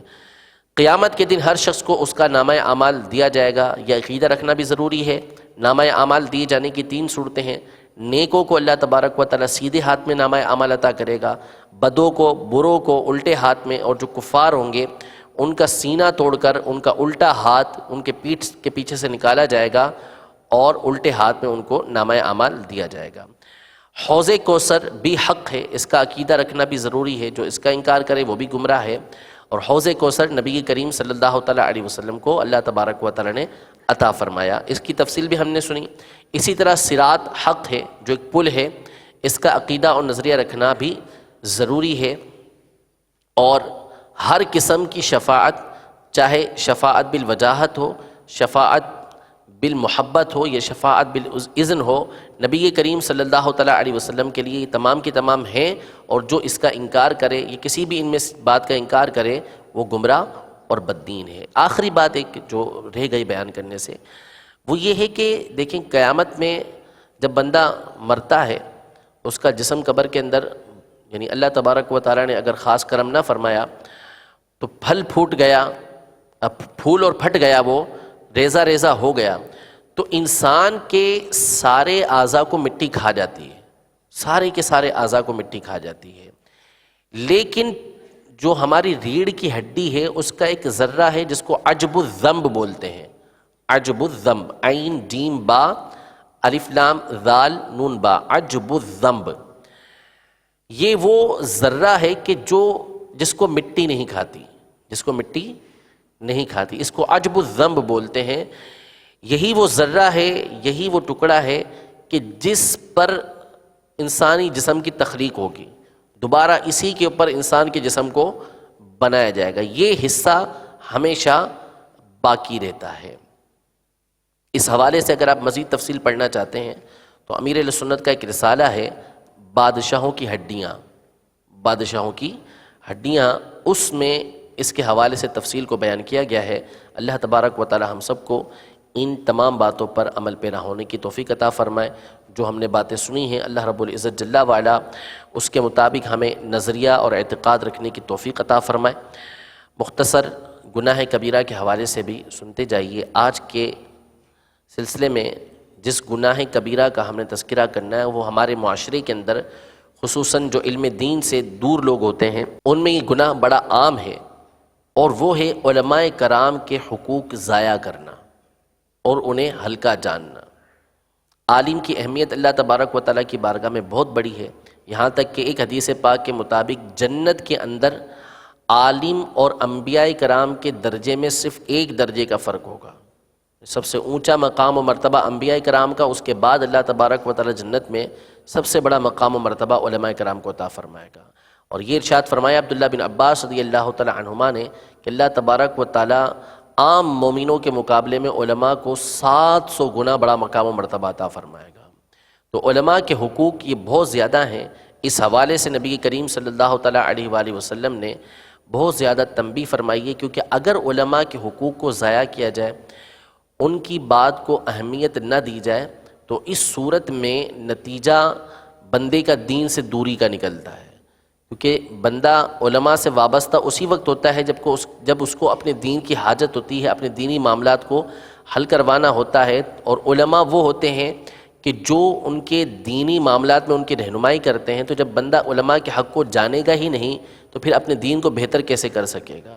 اس لیے نبی کریم صلی اللہ تعالیٰ علیہ وآلہ وسلم نے کئی ایک مقامات پر اس پر تنبیہ فرمائی ہے۔ کچھ احادیث طیبہ سماعت فرمائیے۔ حضرت سیدنا ابو امامہ رضی اللہ تعالیٰ عنہ سے روایت ہے کہ محبوب رب العزت صلی اللہ تعالیٰ علیہ وآلہ وسلم نے ارشاد فرمایا، 3 شخص ایسے ہیں جن کے حقوق کو منافق ہی ہلکا جانے گا، یعنی اہمیت نہیں دے گا جن کے حق کو، وہ منافق ہوگا۔ نمبر 1، جس سے اسلام میں بڑھاپا آیا، جو بوڑھا ہو گیا، تو بوڑھے کی تعظیم و تکریم ہمارے یہاں ضروری ہے۔ عالم دین، اس کے حق کو بھی ہلکا وہی جانے گا جو کھلا منافق ہوگا۔ اور تیسرا، انصاف پسند بادشاہ، انصاف پسند بادشاہ۔ ان تینوں کے حقوق کو وہی شخص ہلکا جانے گا کہ جو منافق ہوگا، اور ایک روایت کے مطابق کھلا منافق ہوگا، وہی ان کے حقوق کو ہلکا جانے گا۔ ایک اور حدیث مبارکہ کہ شہنشاہ مدینہ صلی اللہ تعالیٰ علیہ وآلہ وسلم کا فرمان عالی شان ہے، جس نے ہمارے بڑوں کی عزت نہ کی، ہمارے چھوٹوں پر رحم نہ کیا، اور ہمارے علماء کے حقوق نہ پہچانے، وہ میری امت میں سے نہیں ہے، یعنی میرے طریقہ کار پر نہیں ہے۔ ایک اور حدیث پاک میں ہے کہ جس نے ہمارے چھوٹوں پر رحم نہ کیا اور ہمارے بڑوں کی تعظیم نہ کی وہ ہم میں سے نہیں ہے۔ ایک اور حدیث مبارکہ ہے، ارشاد فرمایا علم سیکھو اور علم کے لیے سکینہ یعنی اطمینان اور وقار سیکھو۔ علم حاصل کرنے کے لیے اطمینان بھی سیکھو کہ کس طریقے سے علم حاصل کرنا ہے، اس کے آداب بھی سیکھو، اور جس سے علم سیکھو یعنی عالم سے، اس کے لیے تواضع اور عاجزی بھی اختیار کرو، یعنی اس کے سامنے عاجزی اختیار کرو۔ ایک اور حدیث مبارکہ ہے، نبی کریم صلی اللہ تعالیٰ علیہ وآلہ وسلم نے ارشاد فرمایا کہ برکت تمہارے اکابر کے ساتھ ہے، یعنی تمہارے بڑوں کے ساتھ ہے، تمہارے علماء کے ساتھ ہے۔ تو اللہ تبارک و تعالیٰ ہم سب کو علماء کے حقوق کو پہچاننے کی توفیق عطا فرمائے، ان کی تعظیم و تکریم اللہ تبارک و تعالیٰ ہمیں کرنے کی توفیق عطا فرمائے۔ اس حوالے سے اگر آپ مزید مطالعہ فرمانا چاہتے ہیں تو مکتبۃ المدینہ کی پرنٹڈ کتاب ہے جہنم میں لے جانے والے اعمال، اس کے صفحہ نمبر 315 سے، جلد نمبر 1 صفحہ نمبر 315 سے کئی احادیث طیبہ شروع ہو رہی ہیں جس میں علماء کرام کے حقوق ضائع کرنے والوں پر کیا کیا وعیدیں ہیں اس کو بیان کیا گیا ہے۔ اللہ تبارک و تعالی ہم سب کو علماء کرام کی تعظیم و تکریم کرنے کی توفیق عطا فرمائے، آمین بجاہ النبی الامین صلی اللہ تعالی علیہ وآلہ وسلم۔ السلام علیکم ورحمۃ اللہ وبرکاتہ۔ وعلیکم السلام ورحمۃ اللہ وبرکاتہ۔ مفتی صاحب کی بارگاہ میں عرض تھی کہ جب انبیاء کرام شفاعت فرما دیں گے تو دوسرے لوگ مثلاً حافظ علماء وغیرہ کی شفاعت کی کیا حاجت ہوگی؟ جواب ارشاد فرما دیجئے۔ جیسے شفاعت، دیکھیں اولاً تو شفاعت کے بارے میں یہ جان لیں کہ شفاعت بعض اوقات تو ہوتی ہے گناہوں کی، کہ کوئی شخص گناہ گار ہے اس کے گناہوں کی شفاعت کرنا، اور ایک شفاعت ہوتی ہے کہ جو مراتب یعنی جو بندے کے مرتبے ہیں، مقام ہیں، ان کو بلند کرنا۔ حضور علیہ الصلوۃ والسلام یہ لوگوں کو داخل جنت بھی کروائیں گے اور جو جنت میں داخل ہو گئے ہیں ان کے مرتبوں کو بلند بھی فرمائیں گے، یعنی آپ کی شفاعت کی وجہ سے لوگوں کے مرتبے بھی بلند ہوں گے۔ اب شفاعت کا جو بنیادی مقصد ہے، دیکھیں اللہ تبارک و تعالیٰ کے علم میں تو ہے ہی کہ کس نے جنت کے اندر داخل ہونا ہے۔ شفاعت کا بنیادی مقصد کیا ہے؟ یعنی اللہ تبارک و تعالیٰ کو تو علم ہے کہ کس نے جنت میں داخل ہونا ہے۔ اب شفاعت کیوں ہو رہی ہے؟ تاکہ لوگوں کے سامنے جو شفاعت کر رہا ہے اس کا مقام و مرتبہ ظاہر ہو جائے، اس کا مقام مرتبہ ظاہر ہو جائے۔ تو نبی کریم صلی اللہ تعالیٰ علیہ وآلہ وسلم شفاعت کا دروازہ کھولیں گے، ابتدا آپ فرمائیں گے، پھر اس کے بعد ہر شخص کو شفاعت یعنی جو شفاعت کے مستحق ہوں گے، جن کو اللہ تبارک و تعالیٰ شفاعت کی اجازت فرمائے گا، وہ اپنے اپنے اعتبار سے ہر ایک کی شفاعت کرتے جائیں گے۔ تو ایسا نہیں ہوگا کہ سارے کے سارے لوگ حقیقتاً نبی کریم صلی اللہ تعالیٰ علیہ وسلم سب کو ایک ایک کر کے لے جا رہے ہوں، بلکہ اگر غور کیا جائے تو ہوگا تو یہی کہ جس کو بھی جنت میں داخلہ ملے گا حقیقت میں نبی کریم صلی اللہ علیہ وسلم کی شفاعت کی وجہ سے ملے گا۔ لیکن انبیاء کرام علیہم السلام کی جو شفاعت ہوگی یا اولیاء کرام کی جو شفاعت ہوگی وہ نبی کریم صلی اللہ تعالیٰ علیہ وسلم کی شفاعت کی وجہ سے ہوگی۔ اب حضور علیہ الصلوۃ والسلام کی شفاعت بہت بڑی تعداد کے لیے ہوگی، لیکن ہر شخص کے لیے یوں ہو کہ اس کو بھی حضور علیہ الصلوۃ والسلام کی شفاعت کے ساتھ جنت میں داخل کیا گیا، باقاعدہ اس طرح نہیں ہوگا، بلکہ ایک بہت بڑے مجمع کو حضور علیہ الصلوۃ والسلام نے داخل جنت فرمایا۔ اب اس کے علاوہ جو دیگر کی جو شفاعت علماء فرما رہے ہیں یا انبیاء فرما رہے ہیں، تو یہ ان کی شفاعت کے ذریعے جنت میں داخل ہو رہے ہیں۔ ان کی نبی کریم صلی اللہ علیہ وسلم نے شفاعت فرمائی، ان کی حضرت آدم علیہ السلام نے شفاعت فرمائی، ان کی کسی عالم نے فرما دی، ان کی کسی پیر نے فرما دی، تو یہ الگ الگ فرمائی گئی شفاعت، ٹھیک ہے، ہر ایک کو حصہ ملا شفاعت میں سے، لیکن حقیقتاً کیا ہے؟ یہ شفاعت ساری کی ساری نبی کریم صلی اللہ علیہ وسلم کی ہے، کہ حضور نے شفاعت کا دروازہ کھولا تو انہوں نے شفاعت کی، تو ان کو شفاعت ملی کس وجہ سے؟ حضور کے شفاعت کے دروازہ کھولنے کی وجہ سے۔ تو حقیقت میں تو حضور علیہ الصلوۃ والسلام کی شفاعت کی وجہ سے ہی ہر ایک جنت کے اندر داخل ہو رہا ہے، لیکن مجازاً ہر ایک کے مرتبے کو ظاہر کرنے کے لیے اللہ تبارک و تعالیٰ مختلف افراد جو ہے ان کے ذریعے شفاعت فرمائے گا، اور مختلف افراد کی مختلف لوگوں کے ذریعے جنت میں داخلہ ہوگا، جس کے ذریعے سے ان کا مقام و مرتبہ ظاہر ہو جائے گا۔ تو نبی کریم صلی اللہ تعالیٰ علیہ وسلم کی شفاعت سب کو عام ہے، سب کے لیے ہے، لیکن ہر ایک کی شفاعت باقاعدہ اشارہ کر کے کہ اس کو داخل جنت کر دیا جائے، اس کو ہاتھ پکڑ کے داخل کر دیا جائے، یہ نبی کریم صلی اللہ علیہ وسلم نہیں فرمائیں گے، بلکہ دیگر انبیاء کرام علیہ السلام بھی فرمائیں گے، علماء بھی فرمائیں گے، پیران عظام بھی فرمائیں گے، اولیاء بھی فرمائیں گے، سارے داخل جنت کریں گے، لیکن یہ سارا کا سارا نتیجہ جو ہوگا، برکت جو ہوگی، یہ حضور علیہ السلام کی شفاعت کی ہوگی۔ بات سمجھ آ رہی ہے؟ یعنی ان کے پوچھنے کا مقصد یہ ہے کہ بھئی جب انبیاء کرام علیہ السلام نے شفاعت کر دی تو دیگر لوگ کیا کریں گے؟ علماء کیا کریں گے؟ اولیاء کیا کریں گے؟ تو میں یہ عرض کر رہا ہوں کہ حقیقتاً شفاعت نبی کریم صلی اللہ علیہ وسلم کی ہے، کیونکہ آپ شفاعت نہ فرماتے تو شفاعت کا دروازہ نہیں کھلتا۔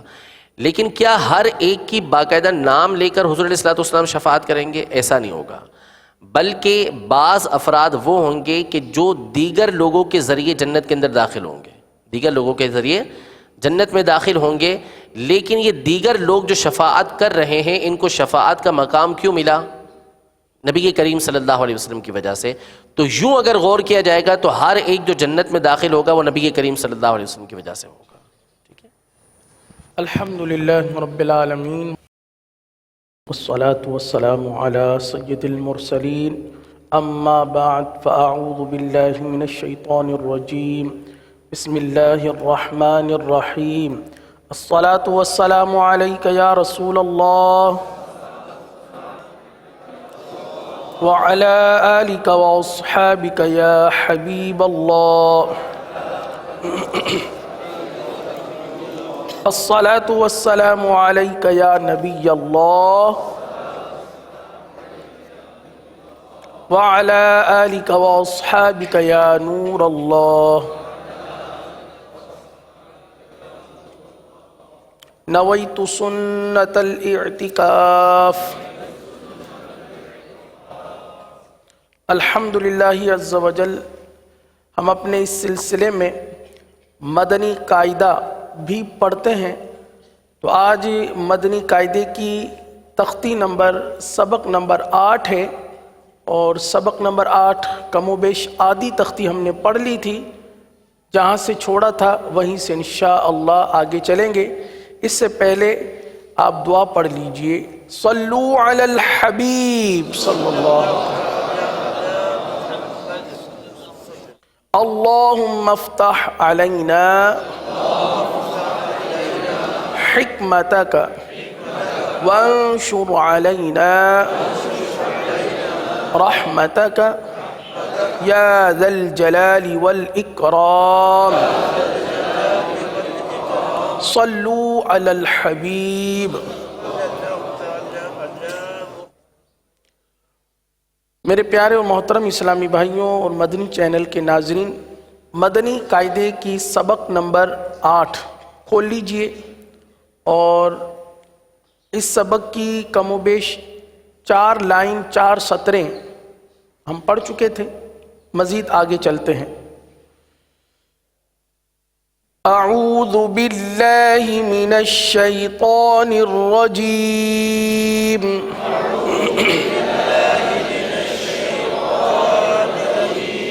بسم اللہ الرحمن الرحیم،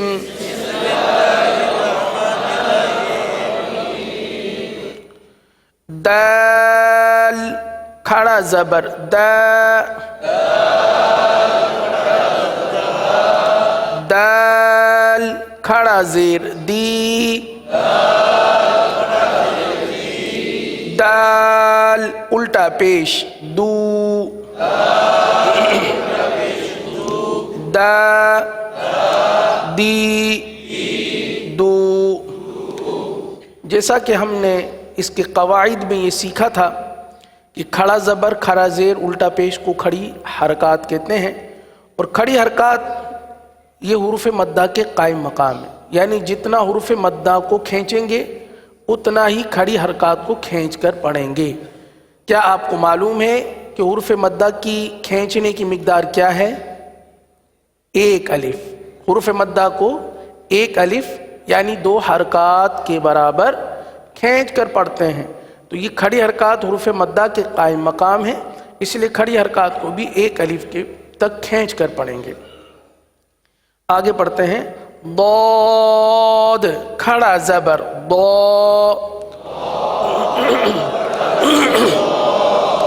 ضاد کھڑا زیر ضی ضاد الٹا پیش ضو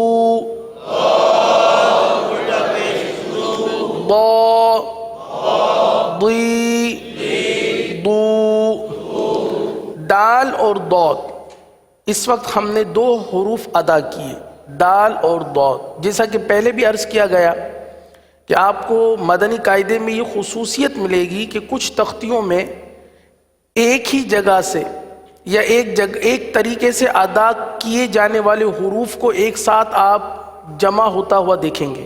مثال کے طور پر دال اور ضاد یہ دونوں ہماری اپنی مادری زبان میں ایک ہی طریقے سے ادا ہوتا ہے.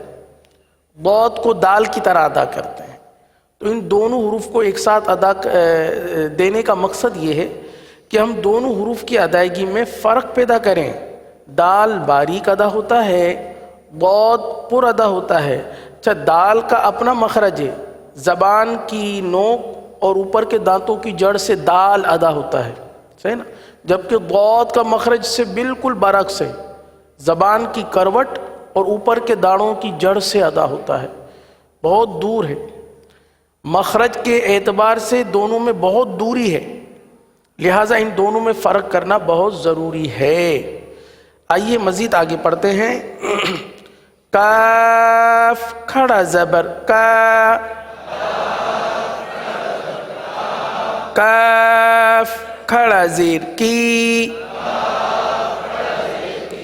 کاف الٹا پیش کو،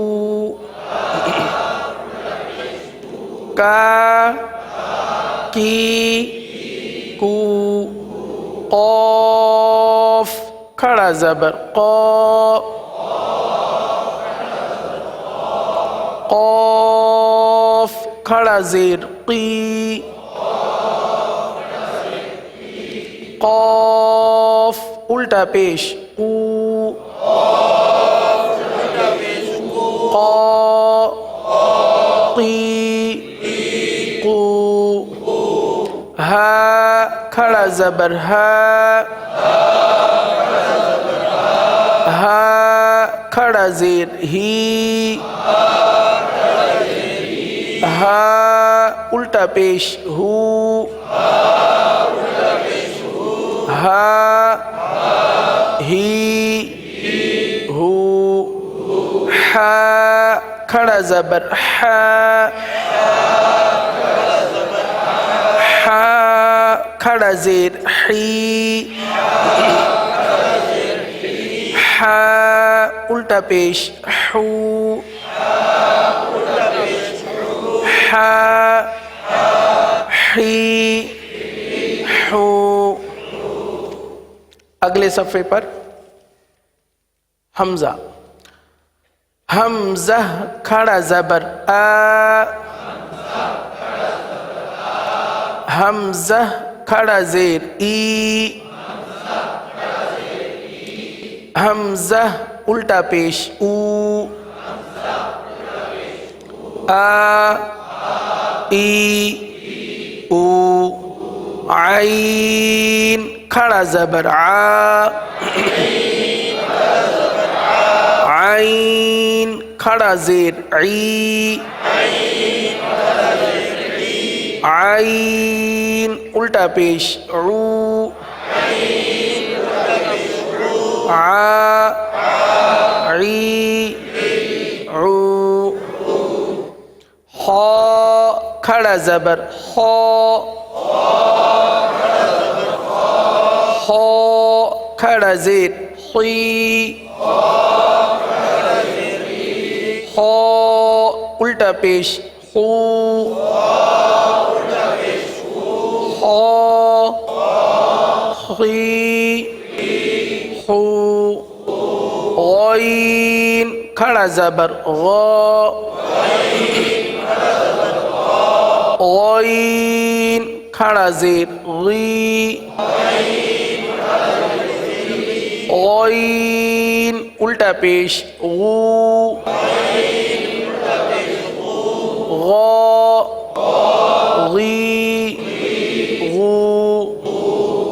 یہاں تک ہم نے ہجے کو اچھی طرح سمجھ لیا ہے کہ کھڑی حرکات کی ہجے کس طرح کریں گے۔ آئیے اب اس کو رواں کے ساتھ پڑھتے ہیں۔ با، بی، بو، ما، می، مو، وا، وی، وو، فا، فی، فو، لا، لی، لو، نا، نی، نو، را، ری، رو، جا، جی، جو، شا، شی، شو، یا، ی، یو۔ تختی نمبر 8 کا اختتام ہو چکا۔ آئیے اب ہم تختی نمبر 9 حروف لین کے قواعد کو سمجھنے کی کوشش کرتے ہیں۔ حروف لین یہ دو ہیں، واو اور یا۔ حروف لین دو ہیں، واو اور یا۔ واو ساکن سے پہلے زبر ہو تو واو لین ہوگا۔ واو لین کب ہوگا؟ واو ساکن سے پہلے زبر ہو تو واو لین ہوگا۔ جیسے جیم واو زبر جو، واو ساکن سے پہلے زبر ہے، جو، یہ ہو گیا واو لین۔ یا ساکن سے پہلے زیر ہو تو یا لین ہوگا۔ جیسے جیم یا زبر جئی، یا ساکن سے پہلے جیم پر زبر ہے، یا لین ہوا۔ تو واو ساکن اور یا ساکن ان دونوں سے پہلے زبر آ جائے تو واو لین اور یا لین، انہیں حروف لین کہا جاتا ہے۔ حروف لین کو کس طرح پڑھتے ہیں؟ حروف لین کو بغیر کھینچے، بغیر جھٹکا دیے، نرمی سے معروف پڑھیں۔ اب دیکھیے، ابھی ہم جو تختی پڑھ کر آئے ہیں وہ حرکات، کھڑی حرکات کی تختی، اور کھڑی حرکات سے پہلے جس تختی کو ہم نے پڑھا وہ تھا حروف مدہ، یعنی حروف مدہ کی تختی تھی۔ ان دونوں میں ایک چیز کی مماثلت تھی کہ دونوں کو ایک الف تک کھینچ کر ہم نے پڑھا، ایک الف کی مقدار کو بھی ہم نے سمجھا، صحیح ہے؟ اب ہم جو تختی پڑھ رہے ہیں یا پڑھنے جائیں گے وہ ہے حروف لین کی تختی۔ اور حروف لین میں نہ ہی کھینچتے ہیں نہ ہی جھٹکا دیتے ہیں، بلکہ نرمی کے ساتھ ادا کرنا ہے۔ کس طرح ادا کرنا ہے؟ نرمی کے ساتھ ادا کرنا ہے۔ تو کھینچنا بھی نہیں ہے، کیونکہ ابھی دو تختیاں ہم کھینچتے ہوئے آ رہے ہیں، تو اب کھینچنے کی مشق کرتے کرتے کہیں ایسا نہ ہو کہ اس تختی کو بھی، جو کہ حروف لین کی تختی ہے، کہیں اس کو بھی کھینچ کر نہ پڑھیں۔ اس بات کا خاص خیال رکھیں، کھینچنا نہیں ہے، نرمی کے ساتھ ادا کرنا ہے۔ کس طرح؟ آئیے اس سبق کو پڑھ کر سمجھنے کی کوشش کرتے ہیں۔ صلو علی الحبیب۔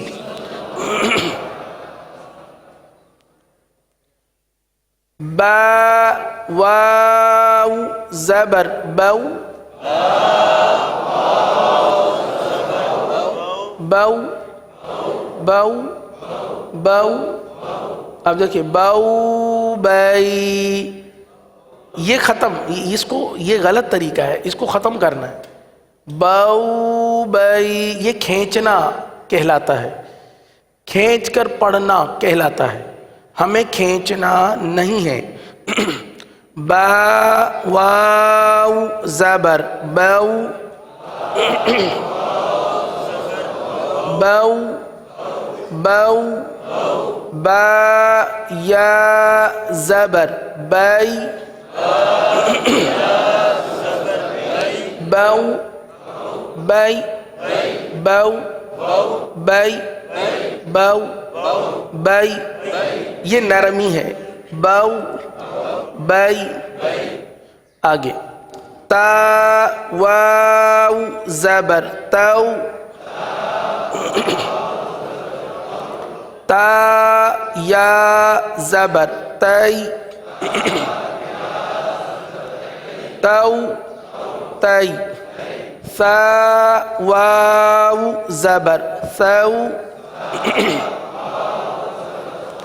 ثا یا زبر ثی ثو ثی جیم واو زبر جو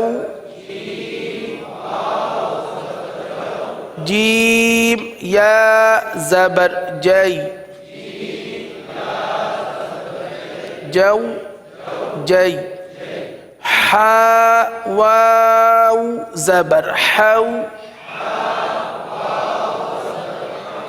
حا یا زبر حی حو حی خا واو زبر خو خا یا زبر خوی خو خوی دال واو زبر دو دال یا زبر دی دو دی ذال واو زبر ذو ذال یا زبر ذی ذو ذی را واو زبر رو را کو پر ادا کیا جائے گا، را پر زبر یا پیش ہو تو را کو پر پڑھتے ہیں. را واو زبر رو را یا زبر روی رو روی رو روی زا واو زبر زو زا یا زبر زی زو زی سین واو زبر سو سین یا زبر سی سو سی شین واو زبر شو شین یا زبر شی شو شی صاد واو زبر صو صاد یا زبر صوی صو صوی ضاد واو زبر ضو ضاد یا زبر ضوی ضو ضوی طا واو زبر طو طا یا زبر طوی طو طوی. آگے اب اس تختی کو مزید آگے جو ہے رواں کے ساتھ پڑھتے ہیں. واو وائی آؤ آئی غو غوئی فو فائی قو قوئی کو کئی لو لئی مو مئی نو نئی واو وئی ہو ہئی او ائی یو یئی. الحمدللہ عز و جل تختی نمبر 9 کا اختتام ہوا۔ حروف لین کی اس تختی کو بہت زیادہ سمجھنے کی بھی ضرورت ہے، اس کی مشق کی بھی ضرورت ہے۔ اللہ تعالی ہمیں درست طریقے سے تمام ہی قواعد کے مطابق مدنی قاعدہ اور قرآن پاک پڑھنے کی توفیق عطا فرمائے۔ آئیے اب ہم اپنے نماز کے اذکار میں تشہد تک پہنچ چکے تھے۔ آج تشہد پڑھنے کا سلسلہ ہے۔ آئیے تشہد پڑھنے کی اور اس کی درست ادائیگی کرنے کی کوشش کرتے ہیں۔ التحیات التحیات للہ التحیات للہ۔ اب دیکھیے بعض اسلامی بھائیوں کا شروع سے التحیات للہ التحیات للہ یہ پڑھنے کا سلسلہ ہوگا۔ اب کس طرح پڑھنا ہے؟ التحیات للہ۔ اچھا، التحیات اگر یہ منہ پر رٹا ہوا ہے، یہ منہ پر رٹا ہوا ہے تو اسے اپنے ادائیگی سے فوراً خارج کر دیں اور درست ادائیگی کرنی ہے۔ آئیے اس کی ہجے کر لیتے ہیں۔ جب کبھی آپ کو التحیات پڑھنا نہ آئے تو آپ اس کی ہجے کر لیجئے گا۔ میرے پیارے اسلامی بھائیوں اور مدنی چینل کے ناظرین، اس کی ہجے کرنے سے آپ کے منہ سے التحیات نکل جائے گا، کیونکہ ابھی تو میرے ساتھ آپ مل کر دوہرا رہے ہیں التحیات، لیکن جب نماز میں پڑھیں گے تو پھر عادت کی وجہ سے التحیات التحیات التحیات نہیں پڑھنا، التحیات پڑھنا ہے۔ آئیے اس کلمے کی ہجے کر لیتے ہیں۔ آپ غور سے اس کلمے کو دیکھیے، پہلا جو کلمہ ہے اس پر انگلی رکھیے، صحیح ہے؟ اب آپ پڑھیے، حمزہ تا زبر ات، تا زبر تا، کیا ہو گیا؟ ات، ہا یا زیر ہی، التحی، کیا ہے یہ؟ کیا ہے یہ؟ التحی، ہی، یا الف زبر یا، التحیہ، کیا ہے یہ؟ کیا ہے یہ؟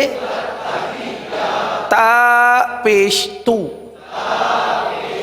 التحیات التحیات۔ اب کیا پڑھیں گے اسے؟ للہ، التحیات للہ، التحیات للہ، والصلوات والصلوات والطیبات والطیبات، التحیات للہ والصلوات والطیبات۔ اب پورا یہ یہاں تک آپ نے میرے ساتھ مل کر پڑھنا ہے، صحیح ہے؟ التحیات للہ والصلوات والطیبات۔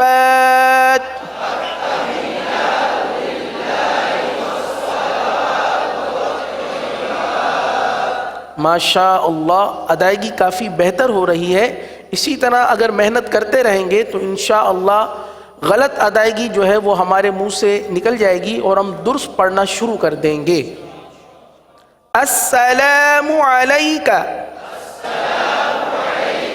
السلام علیک، السلام علیک، ایہن أيها النبي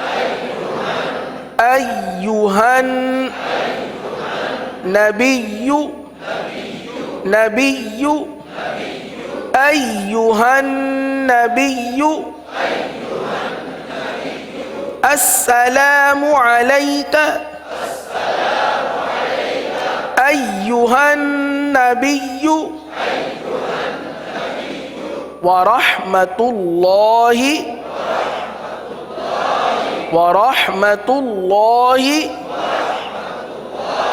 دیکھیں ورحمت اللہ نہیں پڑھنا، ورحمت اللہ، اللہ کلام پور پڑھیں گے، ورحمت اللہ وبرکاتہ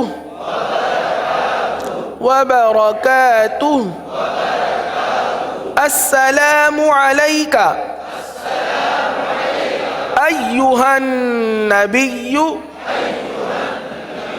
ورحمت اللہ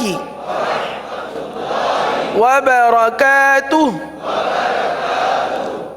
اس پوری لائن کو بھی میرے ساتھ ایک مرتبہ دوہرا لیجئے، السلام علیک ایہا النبی ورحمت اللہ وبرکاتہ۔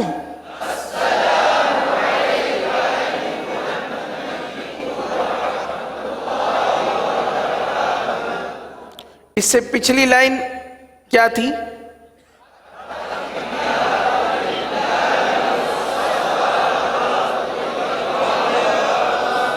ماشاء اللہ، کافی اسلامی بھائیوں کے التحیات الحمدللہ درست ہو رہی ہے، بھول نہیں رہے، انشاءاللہ بھولیں گے بھی نہیں انشاءاللہ۔ التحیات للہ والصلوات والطیبات،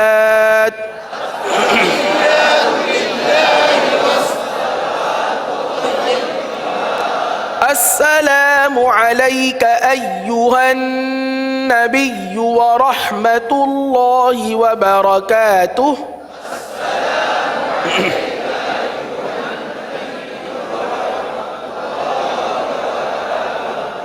وبرکاتہ، وبرکاتہ نہیں ہے، وبرکاتہ نہیں پڑھیں گے، وبرکاتہ وبرکاتہ۔ آج کا سبق ہم تشہد التحیات کا سبق ہم یہیں تک رکھتے ہیں، کل انشاءاللہ عز و جل زندگی رہی تو مزید آگے پڑھیں گے۔ کچھ تلفظ کی ادائیگی کو درست کرنے کے حوالے سے، جیسے السلام علیکم، سلام کی ہم نے ادائیگی کی تھی، تو اس کا جواب، اس کی بھی کچھ ادائیگی کر لیجئے۔ سلام کا جواب ہے وعلیکم السلام، وعلیکم السلام، وعلیکم سلام نہیں، وعلیکم سلام نہیں، وعلیکم السلام، وعلیکم السلام ورحمت اللہ وبرکاتہ۔ سلام کس طرح کریں گے؟ السلام علیکم ورحمت اللہ وبرکاتہ، اور اس کا جواب وعلیکم السلام ورحمت اللہ وبرکاتہ۔ اللہ عز و جل ہمیں درست انداز سے قرآن مجید پڑھنے کی توفیق عطا فرمائے، آمین بجاہ النبی الامین صلی اللہ تعالی علیہ وسلم۔ مجلس کے اختتام کی دعا پڑھ لیجئے، الصلاۃ والسلام علیک یا رسول اللہ وعلی آلک واصحابک یا حبیب اللہ، سبحانک اللہم وبحمدک اشہد ان لا الہ الا انت استغفرک واتوب الیک سبحانک اللہم وبحمدک اشہد ان لا الہ الا انت استغفرک واتوب الیک سبحانک اللہم وبحمدک اشہد ان لا الہ الا انت استغفرک واتوب الیک الصلاة والسلام علیک یا نبی اللہ وعلى آلك وأصحابك يا نور اللہ. گزارے کیسے زندگی آؤ علماء سے پوچھ لیں آئے جو مشکل پیش کوئی آؤ علماء سے پوچھ لیں.